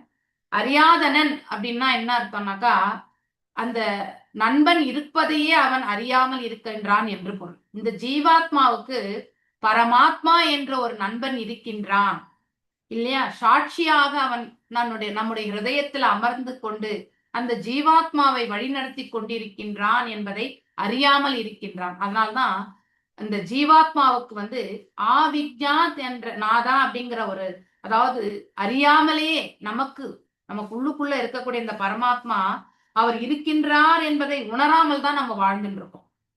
ஓகே, அதனால்தான் பரமாத்மாவுக்கு அந்த நாமத்தை வந்து சொல்லப்பட்டிருக்கு. அப்படின்னா அறியப்படாமல் இருக்கின்றார் என்று பொருள். சோ பகவான் நம்ம ஹிருதயத்துல இருந்தாலுமே அவர் அறியப்படாத நிலையில இருக்கார் அப்படிங்கிறது பொருள். சோ நாம எந்த இதுல இருந்து செயல்படுறோம்னாக்கா, பிரஹத்ஸ்வரா, இந்த 2 பதம் இந்த இடத்துல இருக்கு. பிரஹத்ஸ்வரா மற்றும் ஆவிஜ்ஞாத சேஷ்டித இங்க பார்க்கணும். இந்த 2 வார்த்தைகள் ரொம்ப முக்கியம். அதாவது பிரஹஸ்வரா அப்படின்னாக்கா அவர் செயல்கள் உயர்ந்தவையாக இருந்தன அப்படின்னாக்கா, நம்ம ஆற்றக்கூடிய செயல்கள் தான் வந்து இந்த இடத்துல சொல்லப்பட்டிருக்கு. இந்த இடத்துல பிராச்சீன பரிசனுடைய செயல்கள் உயர்ந்தவையாக இருந்தது. ஏன்னா அவன் யஜ்ஞங்களை வளர்த்தான் இல்லையா. யஜ்ஞங்களை வளர்த்தான், உயிர்களை பலி கொடுத்தான். ஆனா அவனுடைய நோக்கம் புண்ணியங்களை பெறனான். அதனால் அவன் சுகிக்கணும்னு நினைச்சான். அந்த நோக்கத்தினால்தான் அவனுடைய செயல்கள் வந்து தவறாக, அதாவது தவறான உணர்தலுக்கு எடுத்து சென்றது. ஆனால் அவன் செய்த செயல் கரெக்டான செயல்தான். யஜ்ஞங்களை வளர்க்கிறது தவறு கிடையாது. விலங்குகளை வந்து பலி கொடுக்கிறது வந்து அந்த விலங்குகளுக்கு மோட்சத்தை கொடுத்து, விலங்கு இனத்திலிருந்து அவனுக்கு மோட்சத்தை கொடுத்து மனிதனாக ஒரு உயர்வான ஸ்தானத்தை அடைவதற்கு அந்த விலங்கை வந்து நாம கொடுக்கணும். அதுக்காக தான் அந்த விலங்கு அதாவது பலி கொடுக்கறதே தவிர நம்முடைய புலன்கள் நுகர்ச்சிக்காக கிடையாது. ஓகே, சோ இந்த இடத்துல உயர்வான நோக்கத்தை கொண்டு அவன் செய்திருந்தால் அது வந்து உயர்வான ஸ்தானம். ஆனால் அவன் செய்ததோ கர்மகாண்டி, அதனால வந்து அந்த பலன்களை எதிர்பார்த்து செய்ததால அது தவறான நிலைக்கு சென்றது. இவந்தோ அவன் உயர்வான செயல்களை செய்தாலும். பிரஹஸ்வரா என்பது முக்கியமான பதம். இதுல வந்து உயர்ந்த காரியங்களை ஆற்றுவதுதான் பிரஹஸ்வரா என்று சொல்லப்படுவது. மேலும் அவிஞ்ஞாதா அப்படின்னாக்கா அறியாதனன் அப்படின்ற பெயர் என்னன்னாக்கா, அறியாதனன்னாக்கா இந்த ஜீவன் பரமாத்மாவை அறியாதவன் என்று பொருள். அப்படின்னா இந்த ஜீவன் உள்ளுக்குள்ள இருக்கக்கூடிய பரமாத்மாவை பற்றி புரிந்து கொள்ளாதவன், அவருக்கும் நமக்கும் இருக்கக்கூடிய சம்பந்தத்தை தெரிந்து கொள்ளாதவன் என்று பொருள். ஓகே, சோ ஃபர்ஸ்ட் நான் தெரியாம தப்பு சொல்லிட்டேன். அவிஞ்ஞாதன் என்பது விஞ்ஞா என்றாலே என்ன அர்த்தம்? ஞானம் விஞ்ஞானம் அப்படின்ற வருது இல்லையா. சோ விஞ்ஞானாக்கா விஞ்ஞானத்தை பற்றி புரிந்து கொள்ளாதவன், அப்படி ஸ்பிளிட் பண்ணிக்கணும் அதை. ஓகே, சமஸ்கிருதத்துல ஸ்பிளிட் பண்ணணும்னாலும் அப்படி ஸ்பிளிட் பண்ணணும். ஒவ்வொரு உயிரும் புரஞ்சனன் புறம் என்றால் இவ்வுடலில் இவ்வுருவத்தினுள் என்று பொருள். அப்படின்னா இந்த உடலினுள். ஜன என்றால் உயிர் என்று பொருளாகும். ஆக எல்லோருமே புறஞ்சனர் தான் அப்படின்னு நாம் எல்லாருமே புறஞ்சனா தான் இல்லையா? ஒவ்வொரு உயிருமே தன் உடலுக்கு தன் விருப்பம் போல் பயன்படுத்திக் கொள்வதற்கான வழக்கமான தன் உடலை புலநுகர்ச்சிக்காகவே பயன்படுத்துகின்றான். இது 100% உண்மைதான் இல்லையா? ஆன்மீகத்தில் நாம ஓரளவுக்கு புரிஞ்சுக்கணும் தெரிஞ்சுக்கணும்னு வந்ததால அட்லீஸ்ட் இதை வேறுபடுத்தி பார்க்கக்கூடிய அந்த ஒரு குவாலிட்டியாவது பகவான் நமக்கு கொடுத்திருக்கார். இந்த குரு பரம்பரா நமக்கு கொடுத்திருக்கு இல்லையா? ஆனா இதையுமே தெரியாம தான் எத்தனையோ ஆண்டுகள் நாம கழித்து வந்திருக்கோம். ஏன் இப்ப நான் 50 இந்த இந்த இதுக்கு வந்தப்ப பாத்தீங்கன்னா நான் 48 இயர்ஸ் எனக்கு. நான் இஸ்கான் இந்த இதுல வரும்போது ஐ வாஸ் 48. ஓகே, 48 வருஷம். சோ வயது எனக்கு. சோ இப்போ 5 வருஷமா இந்த இதுல செய்துன்னு இருக்கோம் இல்லையா? இந்த 48 வருஷத்திலேயே என்ன எப்படிதான் நம்ம பக்தி பண்ணோம் அப்படிலாம், இப்படிதான் பக்தி பண்ணணுமா அப்படிலாம் எதுவுமே தெரியாம தான் பக்தி பண்ணியிருக்கோம் இல்லையா? சோ நீங்க எல்லாரும் உங்களுடைய வயதுக்கு ஏற்றவாறு நீங்க எப்படி இருந்தீங்க, எப்படி பக்குவமானீங்கன்றது உங்களை விட்டது. ஆனா எனக்கு இந்த 48 வருஷம் பக்தி பண்ணியிருக்கோம். ஆனா அது பக்குவமான முறையில பண்ணது கிடையாது. பலனை எதிர்பார்த்து பக்தி பண்ணலனாலும் இலக்கு என்ன, இறைவனுக்கு தொண்டு பண்ணணும்ன்ற நோக்கம் இல்லாம தான் பக்தி பண்ணியிருக்கேன். நான் இருக்கிற உண்மை சொல். ஓகே, எதுவுமே எதிர்பார்க்காம பக்தி பண்ணியிருக்கேன். ஆனா அது இலக்கு இல்லாம, அதனால என்ன பிரயோஜனம்? அங்கே ரிலேஷன்ஷிப்பே கிடையாது, இறைவனோட சம்பந்தமே ஏற்படுத்திக்கல. சோ ஏதோ நம்ம வீட்டுல பழக்க வழக்கம் இருக்கு, இது பண்ணணும் இது பண்ணணும் அப்படின்னு நினைச்சுட்டு தான் பக்தி பண்ணியிருக்கேன் நான். சோ அது போல இலக்கு என்பது கண்டிப்பா இருக்கணும். இறை தொண்டு என்பது இறைவனை திருப்திப்படுத்துவதற்கானது, இறைவனுடைய அன்பை பெறுவதற்காக, இறைவனோட சம்பந்தத்தை ஏற்படுத்துவதற்கு. இந்த ஞானம் எல்லாம் இருக்கல இல்லையா? இந்த உறவு முறையே இல்லைன்னா, இறைவனோட சம்பந்தமே இல்லைன்னா அதுக்கு அடுத்து நமக்கு அன்பு என்பது வராது. சரி, நம்ம உண்மையிலே இந்த பௌதிகத்துல அன்பு காட்டுறோம் அப்படின்னாக்கா அந்த மொமெண்ட் மட்டும்தான் நம்ம அன்பு காட்டுறோம். அதே அன்பு கடைசி வரைக்கும் நம்ம காட்டுறோமா பௌதிக தளத்துல? கண்டிப்பா கிடையாது. அதே நபர் இடத்துல கோபம் கொள்கின்றோம், அதே நபரை நம்ம திட்டி தீர்க்கிறோம், அதே நபரை அடுத்த ஒரு மணி நேரத்துல புகழ்ந்து தள்ளுறோம், அதே நபர் இடத்துல அதே அன்பு கொண்டு பேசுறோம். அந்த அன்பு கொண்டு பேசக்கூடிய அதே பாவத்தை கடைசி வரைக்கும் அந்த நபரத்துல எடுத்துட்டு போறோமா? கிடையாது. ஏனென்றால் இந்த இயற்கையினுடைய 3 குணங்கள் நம்மள அவ்வாறு செயல்படுத்த வைக்கிறது. ஆனால் இறைவனிடத்துல நீங்க சம்பந்தம் வச்ச பிறகு நீங்க அவரிடத்தில் நீங்க அன்பு பாராட்டும் பொழுது எல்லா ஜீவன்களிடத்திலுமே நீங்க அன்பு பாராட்டக்கூடிய பண்பை நீங்க வளர்த்துக்கலாம்.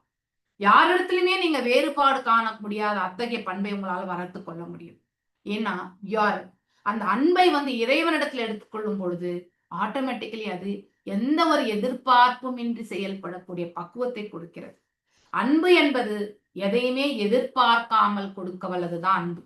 எதிர்பார்ப்போடு செய்யறது அன்பு கிடையாது. அது மோகம், அது காமம், அது இந்த மோகம், காமம், பேராசை, இது எல்லாத்திலுமே ஏதோ ஒரு பண்பை அந்த ஜீவன் அந்த சமயத்துல வெளிப்படுத்துவாங்க. இதை நம்ம குற்றமா சொல்ல முடியாது. நாம அது அத்தகைய ஒரு குறைபாடுகளோடு தான் நாம் இந்த இடத்துல பிறவி எடுத்திருக்கோம். அதனாலதான் இங்க வந்திருக்கோம் நம்ம இல்லையா? சோ வி வாண்ட் டு கடவுள் மாதிரி நம்ம செயல்படணும்ன்ற ஒரு எண்ணத்தை கொண்டதால்தான் பகவான் இந்த உலகத்திற்கு நம்மளை அனுப்பி வச்சிருக்காரு. ஆனா இங்க இருந்து பக்குவம் அடைஞ்சு நாம அவரிடத்துல சேரணும்ன்ற எதிர்பார்ப்பு அவருக்கு உண்டு. ஆனா நாம் அதை அவருடைய உறவு முறையை தெரிந்து கொள்ளாமல் புரிந்து கொள்ளாமல் நாம வாழ்ந்து விடுகின்றோம் இல்லையா? சோ அதனால உலகாயுதவாதி என்பது அதாவது நம்முடைய செயல்கள், இந்த பௌதிக தளத்திலிருந்து நாம் ஆற்றக்கூடிய செயல்கள் அப்படிங்கிறத நாம புரிஞ்சுக்கணும். இத நாம எல்லாருமே தவறுன்னு எடுத்துக்க கூடாது. ஆனா அதுதான் நம்முடைய சுபாவமாக ஆகிவிட்டது. இந்த குணங்களால் நாம் ஆட்கொள்ளப்பட்டு நாம் அத்தகைய செயல்கள்ல நாம் ஈடுபட வேண்டிய நிர்பந்தத்திற்கு தள்ளப்படுகிறோம். ஆனால்தான் குணங்களை வெல்லக்கூடிய பக்குவத்தை நாம புரிஞ்சுக்கவும் செயல்படுத்தவும் நாம முயற்சி செய்யணும். அந்த முயற்சி எதனால கிடைக்கும்? இறைவனுக்கு தொண்டாற்றும் பொழுது மட்டும்தான் அந்த உண்மை கிடைக்கும், நமக்கு புரிய வரும். இறைவனுடைய காரியத்தை செய்த பிறகு நமக்கு திருப்தி வரும் இல்லையா? அந்த திருப்தி நித்தியமானது. மீண்டும் மீண்டும் எண்ணி பார்த்தாலும் அது ஆனந்தத்தை கொடுக்கும். ஆனா பௌதிகத்துல கொள்ளக்கூடிய அந்த திருப்தி ஒரு காலகட்டம், அதே வீரியத்தை நாம கொண்டு அதே இன்டென்சிட்டியோட நாம அதே இன்பத்தை ஒரு ஒரு 2 நாள் கழிச்சு நம்ம அனுபவிக்க முடியாது. இன்னைக்கு ஒரு நல்ல ஒரு காரியம் நிகழ்ந்தது பௌதீகத்துல நம்ம வந்து விளக்கணும்னு வச்சுக்கோங்களேன், அதை மீண்டும் மீண்டும் எண்ணி பார்த்து நம்ம திருப்தி கொள்ள முடியுமா? வராது. அதே திருப்தி வராது. ஃபர்ஸ்ட் டைம் என்ஜாய் பண்ண அந்த திருப்தி வந்து செகண்ட் டைம் கண்டிப்பா இருக்காது. அதுதான் பௌதீகம் என்பது. ஆன்மீகம் அப்படி கிடையாது. இறை தொண்டு பண்ண பண்ண அதை எண்ணி எண்ணி பார்க்கும் பொழுது நம்ம வந்து இன்பத்தை அதே வீரியத்தை கொண்டு நம்ம இன்பத்தை அனுபவிக்கலாம். சோ ஆன்மீகத்திற்கும் பௌதிகத்திற்கும் வித்தியாசம் இதை நாம கண்டிப்பா புரிஞ்சுக்கணும். சோ நாம ஒருத்தர்கிட்ட அன்பு பாராட்டுறதும் இறைவனிடத்துல அன்பு பாராட்டும் போது ஏற்படக்கூடிய அன்பு, அதே அன்பை வந்து நாம கலங்கமற்ற அன்பாக நம்ம அவங்களுக்கு கொடுக்க முடியும். எப்படி இறைவனிடத்துல எதுவுமே எதிர்பார்க்காமல் அன்பு செய்கின்றோமோ, அதே மாதிரி பிற ஜீவன்களிடத்திலுமே நாம வந்து அன்பு பாராட்டும் பொழுது அந்த ஜீவனிடத்திலுமே நாம எதையுமே எதிர்பார்க்க மாட்டோம். சோ அது கேவல பக்தி இல்லையா, அதாவது அனன்ய பக்தி அப்படிங்கிற ஒரு நிலையில வரும்பொழுது அந்த அனன்யமான அன்பும் வந்து நாம அடுத்தவங்ககிட்டயுமே நாம காட்ட முடியும் இல்லையா. சோ அதை நாம புரிஞ்சுக்க முயற்சி பண்ணணும். சோ நான் இன்னைக்கு இதோட நிறுத்துறேன். இந்த பேராகிராஃப் வந்து நான் நாளைக்கு கண்டினியூ பண்றேன். ஏன்னா இது எடுத்தா இன்னும் 1/2 மணி நேரம் கண்டிப்பா ஆகும். சோ நிறைய கருத்துக்கள் இருக்கு இந்த அத்தியாயத்துல. ஒரு உயிர் அதனுடைய உடல், அது உடல் செய்யக்கூடிய செயல்கள் இல்லையா, சூக்ஷ்மம் ஸ்தூலம் இதெல்லாம் எவ்வாறு வந்து செயல்படுகிறது என்பதை வந்து நன்னா புரிஞ்சிக்க நம்ம தயாரா இருக்கணும். ஓகே, நாரத மகரிஷி நமக்கு சூப்பர் மாதாஜி, ரொம்ப நல்லா புரிஞ்சுது இன்னைக்கு. முதல்ல நான் பண்றப்ப இந்த அளவு தெரியல எனக்கு. இப்போ நீங்க சொன்ன அப்புறம்தான் நல்லா புரிஞ்சு, ஓ இப்படிலாம். ஏன்னா எனக்கு இங்கிலீஷ்ல அவ்வளவா தெரியாது இல்லைங்களா. இன்னைக்கு நீங்க கிளாஸ் வந்திருக்கலாம், ரொம்ப நல்லா நடத்தினார் அவரு. நீங்க முடிஞ்சா பிளேலிஸ்ட்ல பார்த்து நாளைக்கு சொல்லுங்க மாதாஜி. 2 இது எல்லாம் நல்லா சொன்னாரு. வாட்டர் பத்தி சொன்னாரு, அப்புறம் சோலை பத்தி சொன்னாரு, ஸ்பிரிச்சுவல் 3மே இதாட்டம் போட்டெல்லாம் சொன்னாரு. நீங்க பார்த்துட்டு நாளைக்கு எல்லாருக்கும் சொல்லுங்க மாதாஜி. தேங்க்யூ மாதாஜி. ஹரே கிருஷ்ணா. வாஞ்சகல்பதாருப்யேஷ கிருபா சிந்துப்யேவ ச பதீதானாं பாவனேभ्यो वैष्णवेभ्यो नमो नमः.